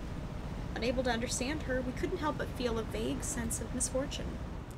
I've heard that everyone can feel the supernatural, but that it weakens as you age. That might mean that Maria, the youngest one of us all, still possessed some kind of sense that the rest of us had lost. I wonder if that sense is sending her a warning. At that moment, Kumasawa quietly opened her mouth. Rumor has it that long ago, Genjima was... Kumasawa, let's not talk about that now. Just as Kumasawa was about to tell some kind of story, Jessica sharply interrupted her. Jessica's tone was extremely firm for her. I wanted to push further, just out of simple curiosity, but judging by the look on Jessica's face, whatever Kumasawa was likely to say would probably make Maria even more uneasy. If I did try to press her for the story, odds were pretty good that it wouldn't be anything bright and cheery. Oh, I do apologize about that. The wind here is hard to bear for the elderly, so if you would excuse me for now. Gossipers have no reason to hang around after they've been told to stop chatting. When Kumasawa finally realized that she'd overstepped her bounds, she went back inside the boat. After she left, Uncle Hideyoshi showed up in her place. Since he'd arrived mid-conversation, he completely failed to notice the complicated atmosphere that hung about the scene, so he refreshingly and unwittingly swept that atmosphere aside. So in the end, it was his lack of tact that brightened the mood. Looks like we're almost there. Okay, just a bit more. Took forever at the speed we went today, didn't it? Wonder whose fault that was. Aw, Uncle Hideyoshi, give me a break already. Come on, don't stop there. Seriously, thanks to Battler here, it's taking forever. Maria probably thought that everyone was refusing to listen to her. She hung her head, wearing a fretful expression. Oh, my poor baby. As she did, George crouched down to meet her eyes and spoke to her kindly. Maria, there's nothing to be afraid of. Because we're all together. There's nothing to be afraid of if we're together. Go ahead and say it. Nothing to be afraid of if we're together. Yeah, there's nothing to be afraid of if we're with each other. That's right, exactly what George said. If we stick together, there'll never be anything at all to be afraid of. What are those colors? What colors? I don't know what colors. Right, Jessica? Yeah, no doubt about that. What George says is always true, Maria. George, always true. Yeah, I don't lie, so trust me. There's nothing to be afraid of if we're all together. George doesn't lie. I trust you. There's nothing to be afraid of if we're all together. I'm not afraid. Maria jumped into George's arms and hugged him tightly. After he patted her head, she jumped away again. Her facial expression had undergone a 180-degree change, turning back to normal. She was once again the ordinary Maria. Nothing to be afraid of anymore, because we're together. Yeah, that's it. You look all better now. You're strong, and that's awesome. I'm awesome. Hey, what's going on here? Maria didn't get seasick, did she? Huh? Something like that. We'll be arriving soon. The harbor was already drawing near.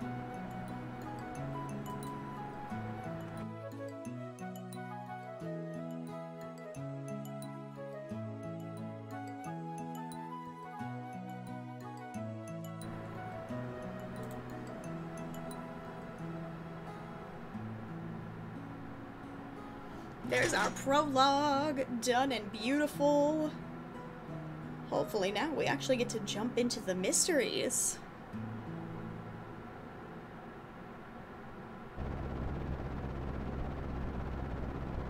Before we do that though, let's take a very quick break. Just a quick stretch break to get up, grab some snacks. I'm personally going to go refresh my water because I am doing a lot of voiceovers and that is brutal sometimes. It is fairly brutal. So I will be right back.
Yeah.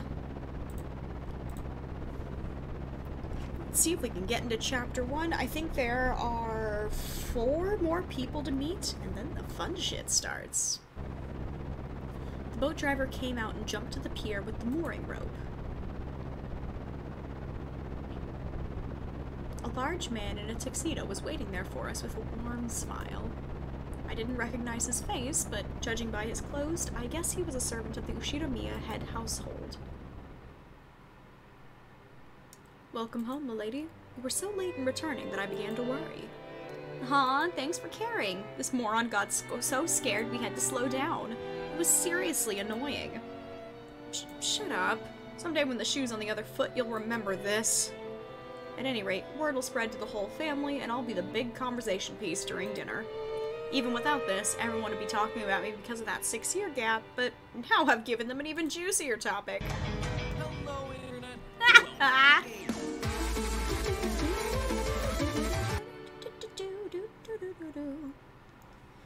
Why do they have to live on this isolated island?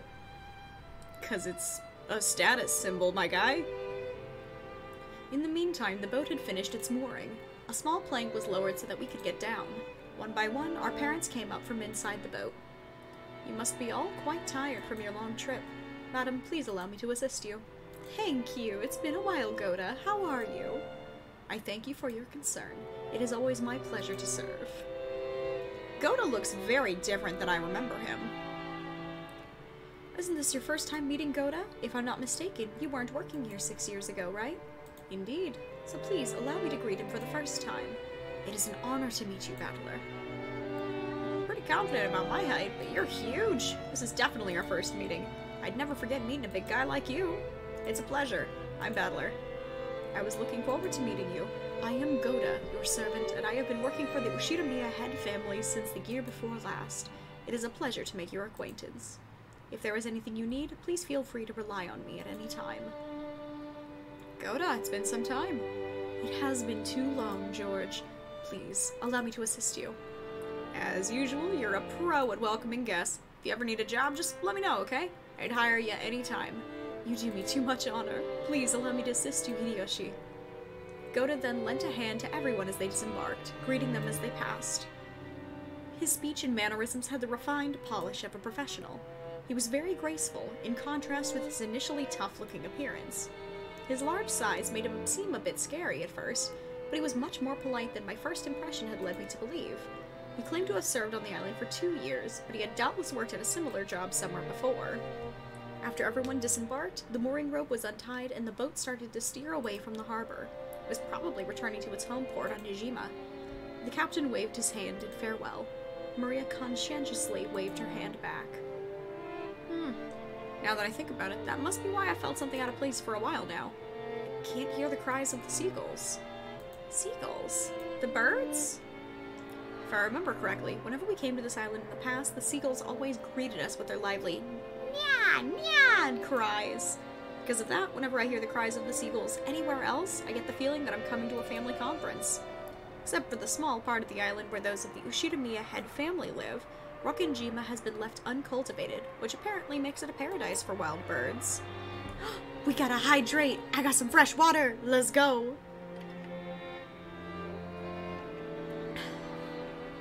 Delicious. Thank you, thank you, thank you, my dear.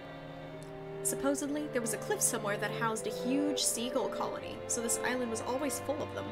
Not having those seagulls here to greet us made me feel a bit lonely.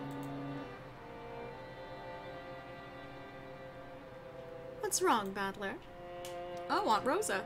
Nah, it's nothing really. I was just thinking it's a bit lonely without the cries of the seagulls.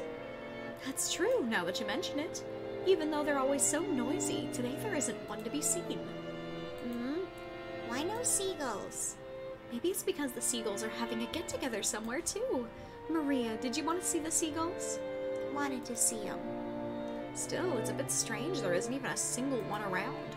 Maybe Jessica grilled them all and ate them. The hell? Don't say disturbing stuff like that. You'll get Maria believing it. Jessica grilled them. Jessica grilled them. I did not. Why the hell would I do something like that?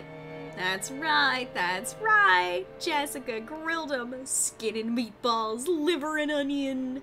Swimming meat dolls. Liver and onion. As I made fun of Jessica, Maria tagged along, looking like she was having fun. Oh, I never guessed she was such a good sport. Alrighty then, from today on I'll make you my #1 follower.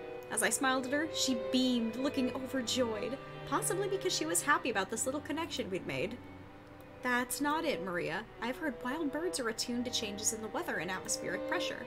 The weather will probably get worse tonight. Seagulls might have returned to their nests early. Not grilled?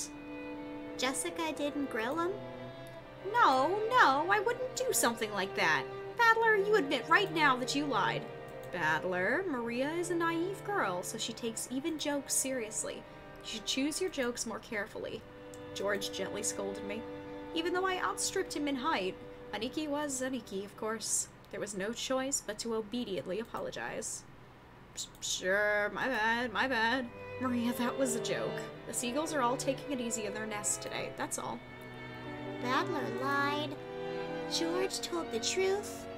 Had she actually been tricked despite all that fun she was having? Her eyes made me feel guilty. Maybe I went a little overboard after all. Yeah, that's right. What George said is true. The weather's bad, so they probably went home for the day. Doesn't mean they're gone. Right, Aunt Rosa? That's right. Tomorrow, when the weather gets better, I'm sure they'll come back so we can hear them cry meow, meow, like they always do. I'll wait until the weather gets better and they come back. Gonna wait until tomorrow. Gonna wait until the weather's better. Maria was in a lighter mood and she was looking forward to tomorrow when the seagulls would come back and fill the skies. Still, George really was amazing at taking care of kids. I think I remember him taking good care of me as well when I was a brat 6 years ago. You stopped being a brat? That's probably your gift. George is amazing at taking care of young kids. If you wanted to, I bet you'd do a great with a job in childcare, don't you think? Yeah, it's almost like he was born to do something like that. Personally, I think that suits you better than doing business in some company president's office. Oh no, childcare is a fine career path, but it's not a job where merely liking children is enough. We really are modest, George. But Battler is quite good with children too. Just a second ago, even though it didn't last long, Maria seemed to be having a lot of fun. Please keep on playing with her like you did just now. Just choose your jokes more carefully, okay? Aunt Rosa winked at me, giggling a little. Giggling a little? She's a real mother, I thought to myself, who's happy to see Maria having fun. Press X to doubt. Come on, Rosa, and you brats too. What the hell are you doing? Let's get going. Okay, we're coming. The old bastard was waving for us to hurry up. Yeah, we needed to get moving. We might as well have this conversation after setting our luggage down in our rooms. Now then, everyone allow me to lead you to the guest house where you will be spending the night. Please, this way. Goda called everyone and led the way. Kumasawa brought up the rear.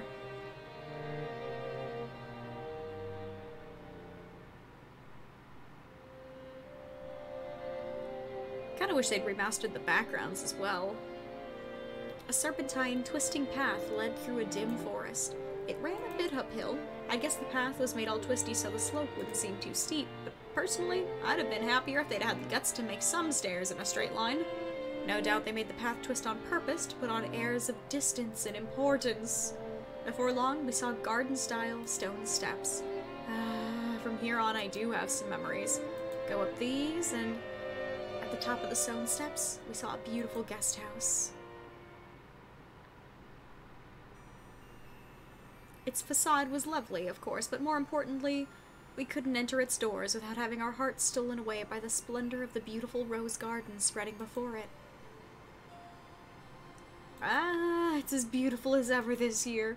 A real delight for the eyes. After climbing the stone steps, the people greeted by this rose garden gave voice to their impressions one by one. Is it just me, or are the flowers a little less lively this year? It's probably because it wasn't that hot this summer. I also believe that was a factor. Sadly, this year's blooming is a tad inferior when compared to last year's. Even so, it was a delightful rose garden. I remembered that even 6 years ago, huge numbers of roses had greeted us every year. This rose garden was the first thing that greeted the people who came to Rokkenjima. Even our parents, who came every year, couldn't help but give no voice to their admiration. In fact, it seemed to have undergone a power-up from the garden in my memories of 6 years ago. This place is always so amazing. It would be wonderful to have a rose garden like this at home. Give it up. Who do you think would take care of it? Roses are a real pain with bugs and diseases to worry about. Well, from what I've heard, Kiri takes care of her rose every day and makes sure no bugs get anywhere near it, right? Huh? What are you talking about? That's right. Though in this person's case, the rose goes after the insects like some nasty carnivorous plant. Oh, so that's what you mean. Come on, Rosa, can't you give that a rest just for today? Put that sort of thing completely behind me. I wonder... Oopsies. After all, you're a womanizer on almost every genetic level. No need to worry, Rosa. When a rose gives you too much trouble, it's always best to snip it at the root. Oh, such frightening talk this is. Guys who are popular with the ladies are always forced to live dangerously. Sure hope I turn out a bit prettier in my next life.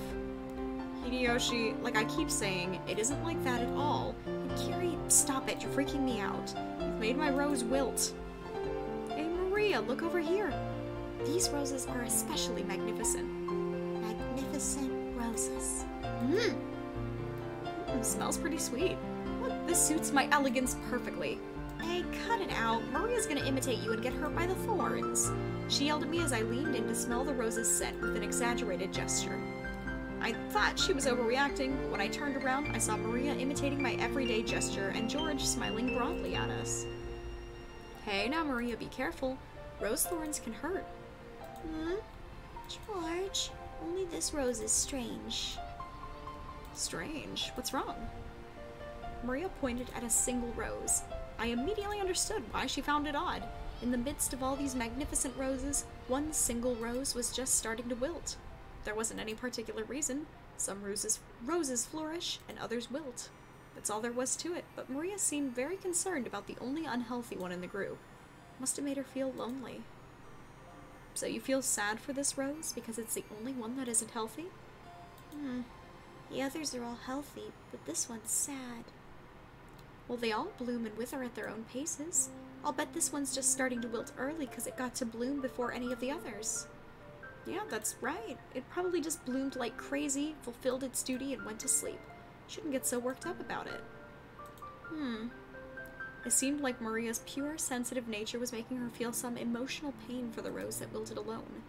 Even though she understood the logic of it, it still felt lonely to her. Then Maria, why don't you look after this rose until we leave? George straightened up and felt around in his pocket. He then took out the wrapper from the candy he'd been sucking on the plane. He twisted it into a thin string, then gently tied it to the rose as a sort of marker. Hey, that's pretty cute! Let's mark it with this. Later on, you can come and give it some water. I'm sure Mr. Rose will be happy. Come give it water!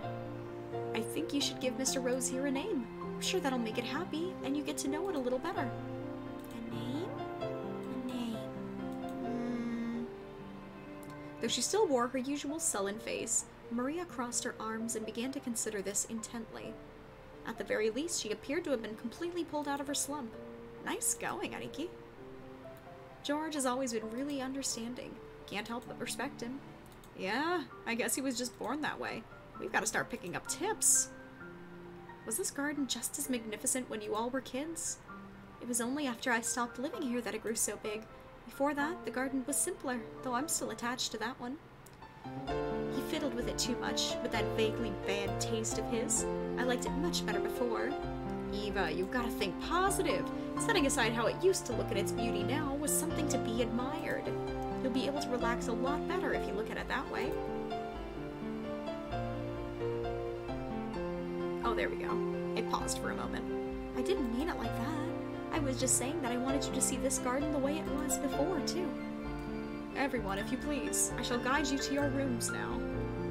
Goda called out to everyone to ask if we were ready, but our hearts had been completely stolen away with the rose garden that none of us had seen for a year, so we didn't pay much attention to him. Since we weren't a travel group, it wasn't like we had a strict schedule to follow.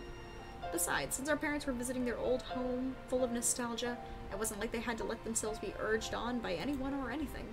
Understanding the situation, Goda continued to wait, smiling widely, until our parents got tired of the roses and told him to guide us to our rooms. Oh? Hey! If it isn't canon! It's been so long! How are you doing? Hideyoshi suddenly shouted. Oh, look at him! Oh, look at him! Meeting him right after a huge man like Goda probably emphasized his small stature. The boy was in the middle of transporting a piled-up gardening tools and the like in a wheelbarrow. When he realized he was being called to stop, he set down the wheelbarrow, took his hat off, and bowed his head. Good afternoon. I figured he was probably younger than me, and realized by the general atmosphere surrounding him that he was another servant. He greeted us in response to Uncle Hideyoshi's call, but he seemed like he might be pretty unsociable most of the time. It was a greeting that lacked feeling. When Goda-san noticed that our interest had shifted towards him, he went to the boy's side and introduced him to us. Battler, allow me to introduce you. This is one of the servants of the Ushidamiya head household. Kanon, greet our guest. I'm pleased to meet you. I am the servant, Kanon. Yep, my first impression wasn't wrong. He seemed to be unsociable, or at least not so good at talking. Compared to Goda, who was extraordinarily polished as a servant, you couldn't help but feel an inexperience typical of his age. When Goda urged him to whisper to give a bit more of an introduction, the boy named Kanon only cast his eyes downward. Kanon, could you perhaps give them a little more of greeting? No, because we are furniture. He didn't seem to be refusing to greet us out of spite. Rather, he seemed to have fallen silent because he didn't know what else to say to us in greeting. Kanon's naturally shy and doesn't tend to talk much. He might not be that sociable, but deep down he's a really good person. Don't get him wrong. You've been working here for 3 years, haven't you? Pretty sure you started a year before Goda, right? Even though he wasn't exactly giving us a terrible first impression, Jessica hurriedly backed him up. I see. Apparently his unsociable nature causes some trouble a lot. Okay then, nice to meet you. I'm Battler. I'm 18. How old are you? He fell silent, as though wondering if not it was a question he'd have to answer. But here again, Jessica plowed ahead. If I remember correctly, Kanon's 2 years younger than us, so 16, right? Yes, that is correct. He looks like he would have preferred not to tell us his age if given the choice.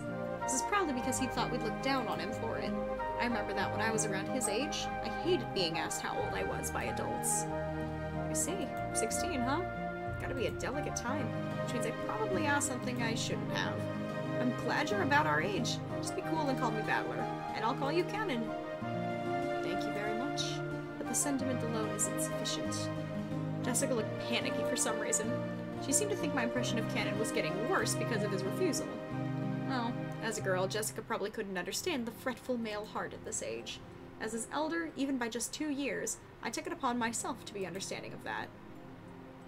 Kanon, could you please be a little more courteous? A smiling face is also part of a duty. My apologies. I shall make an effort. Goda, Kanon is trying his best, yes? It looked like he was often warned about being unsociable, and apparently he hadn't improved one bit.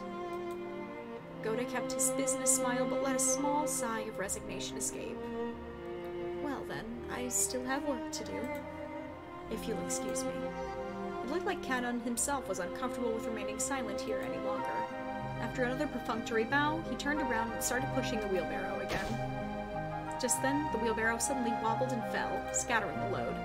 I guess the wheelbarrow's single wheel got caught on a pebble and lost its balance. What do you think you're doing? Now, clean it up quickly. Goda urged him to hurry in a quiet voice, as though hinting it was shameful to appear clumsy in front of guests. Kanon wordlessly reloaded the wheelbarrow with the fallen objects, as if to say that he understood quite well without being told. He seemed to be fine with the light-looking gardening tools, shovel and such, but he looked like he was having trouble getting his arms around and lifting up some sacks of fertilizer. Are you okay?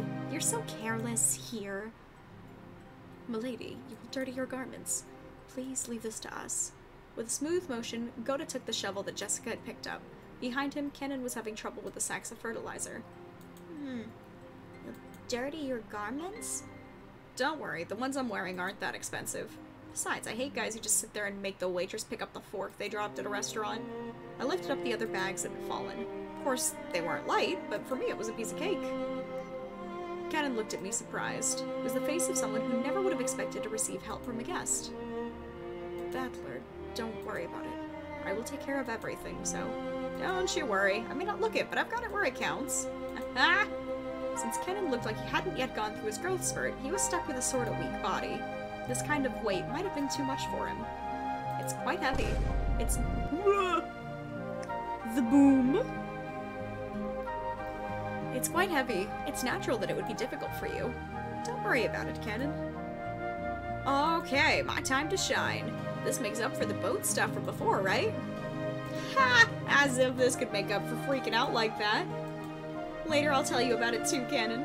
Battler was totally hilarious. Gonna fall. As they did this, I piled all the stuff back into the wheelbarrow. I beg your forgiveness for letting you witness such unsightliness. Come now, that's quite enough. Please, go. Letting the guests, who were supposed to feel welcome, see such a disgraceful thing must have been hideously embarrassing. Pressed by Goda to hurry up and go, Cannon left. You're too harsh on him, Goda. Shouldn't you have helped him instead of being a bully? That was wrong with me. I deeply implore your forgiveness. Without even a twitch in his smile, Goda apologized elegantly. Cannon has a ton of things he's good at, too. It's just that being young works against him all the time. It's a crying shame. Well, it's a prickly age. Let's just leave him be. After all, closed-mouthed servants are the best kind. Isn't that right, Kumasawa? Oh, Rudolph, you truly are harsh. There's no servant as silent as me, of course. Everyone smiled wryly at the obvious lie. Even she herself didn't believe that, not in her wildest dreams. So she must have set it to lighten the mood. Yeah, that's the kind of character Kumasawa's used to be. The once stiff atmosphere had cleared up at once thanks to her cheerful smile. I'd like to set down our luggage soon. Goda, which rooms are we all going to take? It shall be the same as the previous year. Allow me to guide you. Please, this way. We headed towards a trim, elegantly simple guest house. This was going to be our temporary quarters for the night.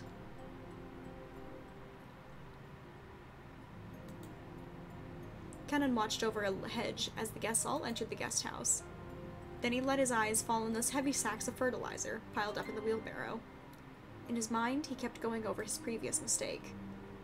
Battler, big and strong, had picked up the sacks in front of him. The sacks Cannon couldn't lift himself, as if they were feathers. It would be extremely difficult for an outside observer to guess what emotions that favor had stirred up in Cannon, but as far as you could tell by watching him hang his head, there was just something that he couldn't let go of.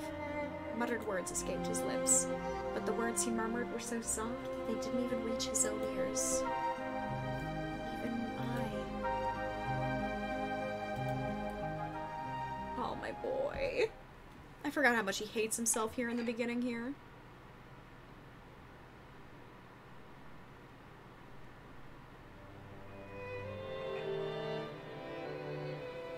I remember the rose garden, but I don't remember this guest house at all. Was it built recently? Tuari, and was written on the gatepost-like thing, but since everyone called it the guest house, I followed their lead. This brand new Western-style guest house. Stretch! Did I miss a stretch? Oh no!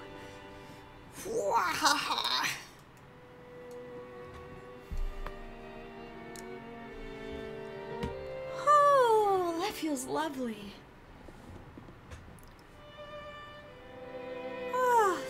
Thank you, my dear. My spine definitely appreciates it. Oh, the hearts. Thank you. I love you too, my boy. Correct. It was built the year before last. Ever since then, they've had us sleep over here. This place is more fun than that junky old mansion you knew. I wish my room was over here. I want a room here too. I guess you could say that my own house was upper class, but to me, it felt completely ordinary compared to the head family. The display of wealth was shocking, as was the fact that they'd build this kind of awesome guest house for guests who only came over a few times a year. Eva, Hideyoshi, please do make use of this room. Rudolph, Kiri, please take this room here. I really do love how beautiful and elegant this place is. Western-style architecture truly is wonderful. I can handle Western design for a few days, but any longer than that and you need the good old Japanese look. Japanese people just relax best on tatami mats. They've been fighting over whether to make our new house Japanese style or Western style. Mom still holds a grudge about Dad having the construction start with the Japanese layout, and they bicker all the time about it. I'm really jealous, George. Your parents get along well, don't they? Mine are so frosty. Then again, they're always in sync when it comes to my grades. All the rooms seemed to be for 2 people. I was grateful, since I wasn't going to be forced to share a room with the old bastard, under the pretext that we were family. And anyway, I figured those 2 wouldn't be able to enjoy themselves with someone like me around. What's with that creepy smile? You're thinking about something dirty, aren't you? Something dirty? Of course not. Please enjoy your stay. Ow, wow, wow, wow, wow. That hurts, you old bastard. Once again, Dad pulled my ears from behind. Got the crap. I'm getting a stomachache and I'm not in the mood for this. You're the guest of honor this time around, so play as nice as possible with Dad and Aniki and the rest. At the very least, be careful of what you say in front of Dad, got it? Because wisecracks don't go over too well with him. Jessica, what's the head's mood been like lately? Same as last year, I guess. Considering they say he's got 3 months to live, he's lively, grumpy, and irritable as ever. Meaning, this year he's in his usual bad mood. And as usual, the only one who's ever able to look after him is Genji. It seems the master will open his heart to no one else. Lately, us small people have not even been granted an audience with him. He shut himself up in his study again, probably doing nothing but that weird black magic of his. What he does for a hobby is his own damn business, but when he starts stinking up the house, it really gets on my nerves. Wish he'd never come out of that study again. Shouldn't talk like that about the elderly. We're all indebted to him, since he rebuilt the Ushidamiya family. We should be more grateful. Well, sorry. After being rebuked by George, Jessica had no choice but to take back her thoughtless remark. The Ushidamiya family was wealthy beyond belief, but of course that meant that all of its members were a bit strange, and completely out of touch with the world at large. And at the top of the chain, the family head, our grandfather, seemed especially strange and terrifying, even for our family. Dad said he was getting a stomachache earlier, and I imagine that reflected the honest feelings of all adults here today. No doubt they were jealous of us grandchildren, who just play around and laugh without a care. From the stories Dad told me, the family head was a violent man who ruled with fists, beating his children, even his daughters, mercilessly with a wooden sword. If he was so strict and uptight about that, why couldn't he have been a little more conservative with his kids' names? Because of that, even us grandkids had to suffer. Anyway, I can't say I have any trouble believing those terrifying stories about him. I don't remember meeting him very often, but I think I recall him looking extremely grumpy all the time, always making people cower with that sharp gaze of his. I remember that the room's atmosphere got so tense when he was around, you couldn't even breathe. What my dad said about me being the guest of honor now carries a little more oomph for me. 6 years ago, I was in elementary school, but I'm a high schooler now. Oopsies. If I act up, things can get serious. Ooh, scary. He does look frightening, but he's not so terrifying that you need to tense up like that. Nothing of what he says is truly unreasonable. He may be clumsy at talking, but he's a very logical person. But George, you've been the family darling since like forever because of your awesome grades, right? Grandfather treats us completely different. I've even gotten slapped with a wooden sword. On my ass! My ass! On my maidenly innocent ass. Well, you're the heiress of the head family, Jessica. Grandfather is giving you special attention. You've got to realize that his strictness reflects his high hopes for you. Oh, come on. Seriously, I could just turn this succession over to you, George. It's a bit of a heavy burden for me to carry. I think I already said it before, but Jessica's the girl heir to the head family. We're only cousins in branch families, so she probably feels a totally different sort of pressure than we do. Jessica, is that heavy? If I help hold it, will it get lighter? Oh, thanks. It's okay, I'm not gonna push it on you, Maria. I'm gonna bear this cross until my grave, don't worry. She was grateful for Maria's innocent concern, but Jessica's face still seemed to contain some of the uneasiness she felt towards the future. Maybe we were in the same boat. Any high school with exams approaching would have trouble hiding their anxiety for the future. Maria, come here. You and I will be in this room. Battler, I heard you're going to be with me in this room here. Oh, now there's a surprise. It's bigger than our parents' rooms. Dang! Well, I figured we cousins would all want to hang out together, so I told them to get a bigger room ready. I like it here more too. I'd rather be here than with Mama. Aw, you like it better here too, Maria? Okay, this room is George's and mine, but we'll give you special permission to come in. Better keep it a secret from your mom, okay? It's a secret.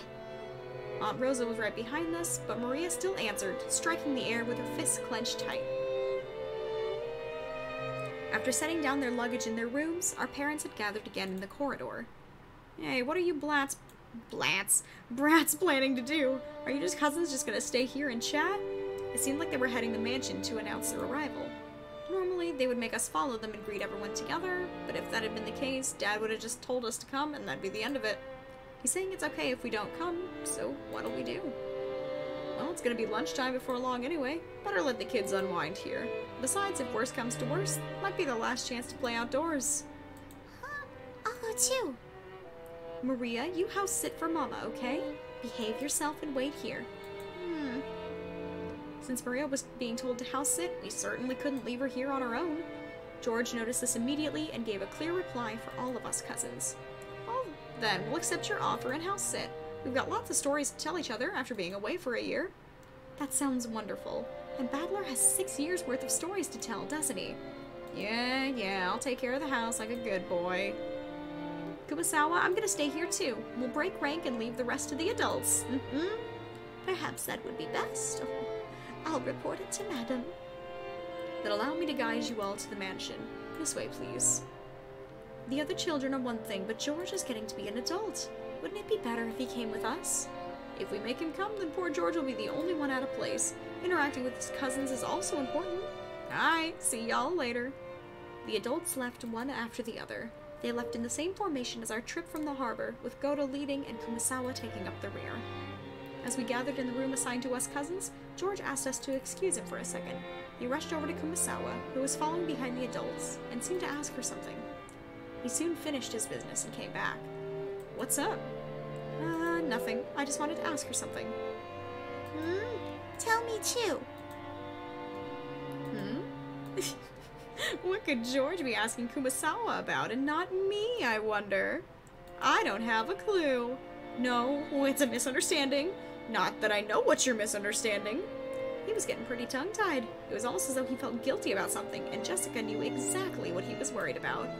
At any rate, it's no fun if Jessica gets to know about it, not me. Hey Maria, looks like we're the only two out of the loop, right? Don't you want to know what they're talking about? We want to know too. We want to know. I fooled around while oohing together with Maria. No, I'm telling you, it's no big deal. Liar. I'm surprised you tell such a terrible lie, Aniki. Confess. Maria, you tickle his right side, I'll tickle his left. I've got his right side. Badler's got his left. Wait a second.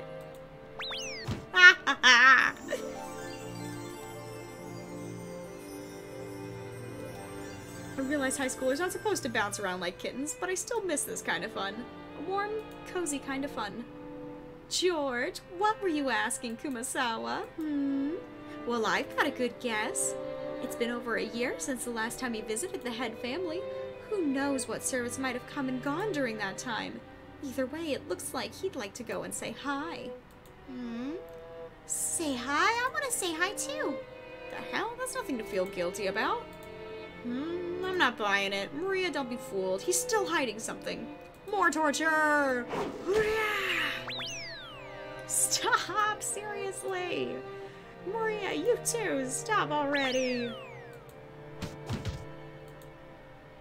She's probably busy cleaning or getting lunch ready. Don't worry, she'll drop by to say hi sooner or later. I bet you'd rather have been welcomed in by Shannon instead of that nosy Goda. Shannon? Shannon. Yeah, I remember a girl with that name. Is she still here? How's she doing? Where is she? Where is the beautiful?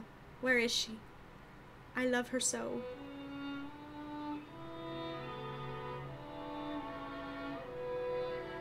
By the way, Natsuhi, how's your headache been lately? It seemed pretty serious before. I've been much better lately. Thank you for your concern. Oh, right, here. A present for you, Natsuhi. Thank you very much. I'm always receiving gifts from you. Is this black tea? It's herb tea with peppermint and lemon balm. It's a blend from a well-known store, and it's supposed to be good for headaches. I thought it might help you, too. Rosa was always a conscientious woman. Probably because she was the youngest of 4, and much younger than the other 3, she managed to grow up without gaining the venomous nature of her siblings. Her kind words got Natsuhi to soften her expression for just a moment, but it wasn't enough to melt her stony gaze, hardened as it was by long years of mental stress. Come to think of it, you're always complaining about those headaches. Pull yourself together. Jessica has her exams this year, right? That's going to be a turning point in her life. Will she really be able to rely on you as a mother if you're like that? Besides, Natsuhi, you're 3 years younger than me. You should get your act together. I apologize. I've had a tendency for headaches all my life. Even under normal circumstances, Eva sometimes failed to choose her words carefully, but her comments aimed at Natsuhi contained shards of obvious malice, though she hid it with a smile. Of course, that fact didn't escape Natsuhi. She frantically contained her urge to grimace and pretended to ignore Eva. Our battler will have his exams this year, too. Rudolph, shouldn't you be a little concerned as well? For the sake of your own son, you'd better get serious to the point of having headaches like Natsuhi. If I say anything, he automatically rebels. So what do I say? Should I say the opposite, that it's okay for him to mess around? It's probably the only way I can get him to listen to me. Hideyoshi, George did really well on his exams, right? Please, you've got to teach me the trick to handling children. Well, it's probably because I got him to understand why he should study. Study isn't worth anything on its own. That's right. The real point of studying is to practice research and stuff on your own whenever you bump into something you don't know. If you can't do that, you can't be useful to society. I'm not talking about math or writing. You gotta learn how to learn. That's splendid. I wish our Jessica could understand that as well. If she's to be the heiress of the Ushiramiya family, then at this rate, do you really have to force her into becoming the successor? After all, a woman has to find a woman's happiness. Parents shouldn't force such things on their children, don't you think? Hold your horses, Eva. Each family has its own way of raising their kids. Shouldn't be pushy. I'm sorry, Natsuhi, don't take it the wrong way. Through the light shining in through the window was quite warm despite the cloudy weather. There was a dark mood about the room, which was probably causing headaches for more than just Natsuhi. As if to sweep away that mood, Kiri brightly made a suggestion to all present. Still, this black tea has a really lovely aroma. Let's drink it right away. In Japan, surely you couldn't find something like Leopard's black tea anywhere but Ginza, right? I see, you know a lot about it, Kiri. I guess it was worth going to the trouble of buying it. Kiri and Rosa stood up from their seats and made as if to prepare the tea, but Natsuhi forestalled them. I thank you both, but we can try that later. One of our people will soon be coming in to bring some tea, so please relax. Leave it for later, you two. Let's enjoy our welcome drink. Rudolph gave a subtle signal with his eyes for them to sit down again. Kiri and Rosa understood instantly and obediently returned to their seats. The initial greeting of the guests was complete, so it was time for them to be served some tea. It was embarrassing for the host that the tea was late, especially now that the guests were talking about making tea themselves. Natsuhi bit her lower lip, frustrated by the ineptitude of the servants who were late in bringing in the tea. Seeing her face, Eva immediately started to giggle.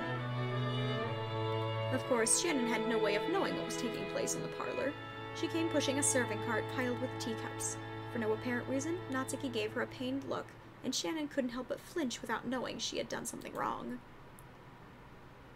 The music is a little loud. Oh, shoot, let me fix.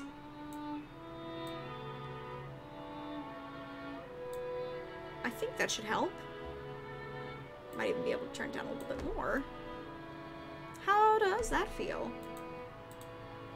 Your tea is ready. Oh, Shannon, it's been a while. You keep getting prettier every time I see you. Thanks. Save the chatting for after you've set the table. The tea will get cold. I apologize, madam. She apologized like a small, frightened animal, bumped against the serving cart, and made a jarring racket as she dropped several teaspoons. Her clumsiness made Natsuhi's expression turn even darker, which made Shannon quail even more. Come on, Natsuhi. There's nothing wrong with her exchanging a few words in greeting. The tea must be plenty cold already, considering how long we've been kept waiting. There's no need to worry. It's not cold yet. Shannon finished setting the table quickly. I'm sorry, madam. Natsuhi's irritation was obvious by now. The ineptitude that delayed the tea, the clumsiness of the servant, everything pointed to the incompetence of Natsuhi's everyday leadership, making her lose face. As the person in charge of the Ushiyamiya head family kitchen, allowing that clumsiness to be exposed, today of all days, was surely nothing less than total humiliation. Lay off, Natsuhi. Don't you think it's a little harsh to bully Shannon when she's trying her best? I'm not bullying anyone. What a nice aroma. May I ask what brand this is? I'm terribly sorry. I'll find out for you later. Kiri's trying to be nice, hoping to cut through the tense mood. However, Shannon had embarrassed herself instead, darkening Natsuhi's face and the room's mood. By this point, Eva was audibly giggling. What's this? Shannon, don't you even know what you're pouring us? Come now, you mustn't serve something so suspicious to guests. We'll need a silver spoon at the very least before we drink this. I'm sorry. I'll go get one immediately. Shannon, do you know what silver spoons are used for? They have to be silver. Do you know why? No, A teasing smile rose to Eva's face as she stared at Shannon setting the table. By itself, Eva's expression was sweet in an impish sort of way. However, the words being spun from her lips held the keenness of a razor within them. Shannon tried with all her might to avoid Eva's continuing gaze. Realizing that Shannon was hard-pressed for an answer, Rosa gave some timely help. They say that if silver is touched by poison, it darkens. Guess you've learned something today, Shannon. They were acting as though this tea needed to be tested for poison before it could be drunk. In Natsuhi's eyes, this would insult both to the tea and to herself for serving it. Rudolph laughed flippantly and patted Eva's shoulder. Huh, silver cutlery wouldn't do any good for you, Aneki. Just one lick of your poisonous tongue and even a silver platter would turn pitch black. Since I get to hear that poison tongue every day, I must be poison-proof myself by now. I don't mind when you use it on me, but you better hold back when talking to people who haven't built up a resistance. My, how cruel. All I did was teach Shannon a bit about tea, didn't I? Everyone followed the lead set by Hideyoshi's horse laugh and chuckled, though not easily. Only Natsuhi didn't join in, but for the time being, the conversation inside the parlor could now be mistaken for a lively and friendly chat. As Shannon finally finished setting the tea table and tried to leave, Kiri apologized to her in a low voice for not being able to help. Shannon gave a light bow and made a hasty retreat. Shannon cast her eyes downwards as she pushed cart down the corridor. Anyone seeing the pitiful way she looked might easily conclude that she'd been bullied in some way. Don't be sad. You didn't do anything wrong. You were watching. That is my role. Madam and Eva can go to hell, but the worst coward is that guy. Cannon glared hatefully in the opposite direction of the parlor. The preparations for the tea had been delayed by some trifling problems in the kitchen. These problems were not Shannon's fault. It had, in fact, been Goda's mistake. After all, there was no way a show-off like Goda would give up a flashy job like bringing in tea when the guests arrived. He ended up wasting time preparing the tea once again, so when he realized he wouldn't be able to score any points for this job, he pushed the task of setting the table on Shannon, who happened to be passing by. You might call it a clever move on his part, but there could be no doubt that it was a cowardly one. It's okay, Cannon. Thanks. I'm not bothered by it at all. Cannon's silence vividly expressed the distance between Shannon's words and how she actually felt. Thank you. Even if you're the only one who understands, I feel a bit better. You keep your feelings too bottled up. You should be less hard on yourself for once. Yeah, thanks. Suddenly, they both felt someone's presence and whirled around. A middle-aged man stood there. It was Genji, the head servant. What are you doing there? Shannon, hurry back to the kitchen. Yes, if you'll excuse me. Shannon humbly obeyed and promptly made to push the cart and leave. However, Cannon appealed to Genji in silence, bearing something in his eyes that he could not express in words. What is it? Did something happen? Shannon didn't do anything wrong, but even so, they— Stop it, Cannon. Please excuse me. I'll return to work immediately. Cannon, you should go back to your post, too. Please. If you say so. If that is all, then go. Yes, if you'll excuse me. From the shadows in the hallway, an old woman wearing an apron watched over them. It was Kumasawa. Poor Shannon and Cannon. There's no reason for these two to be picked on. Still, Goda's dislike for them is an undeniable fact. Until Goda was taken in by the Ushiramiya head family, I heard he worked for a fabulous hotel somewhere. The manner of work he learned there was quite impressive, I believe. It's just that Goda is the newest servant here. He must have a lot of pride accumulated from his previous positions. Because Shannon and Cannon are his seniors here at the mansion, yet are as inexperienced and have gone through much less in life than he has, he picks on them at every chance he gets. And also, sad as it may be, they are disliked by Madame Natsuhi too. Of course, if we're only talking about experience, the Madam has been in this family much longer. Oh, we gotta hydrate, let's go!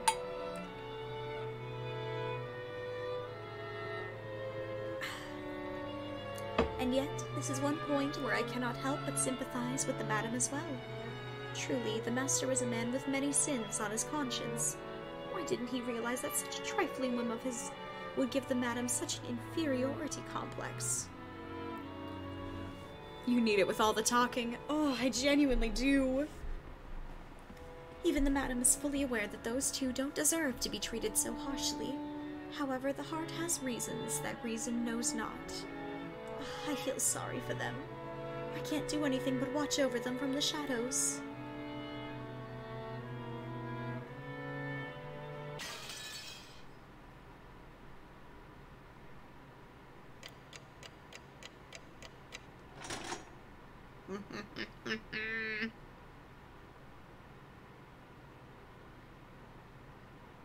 Let's see where this puts us.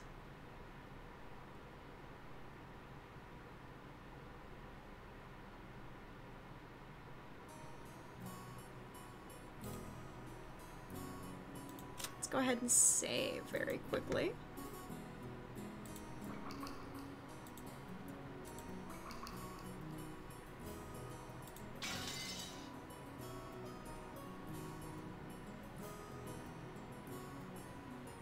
Have you actually done anything yet, or have we just been reading this whole time?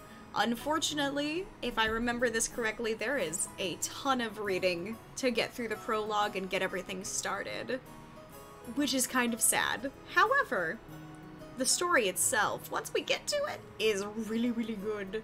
Unfortunately, this is where it starts to get the plot introduced. So I think we'll just start there for the next time. Let me go ahead very quickly. Oh, what the heck happened to my face? Hello? My OBS decided to stop for a second.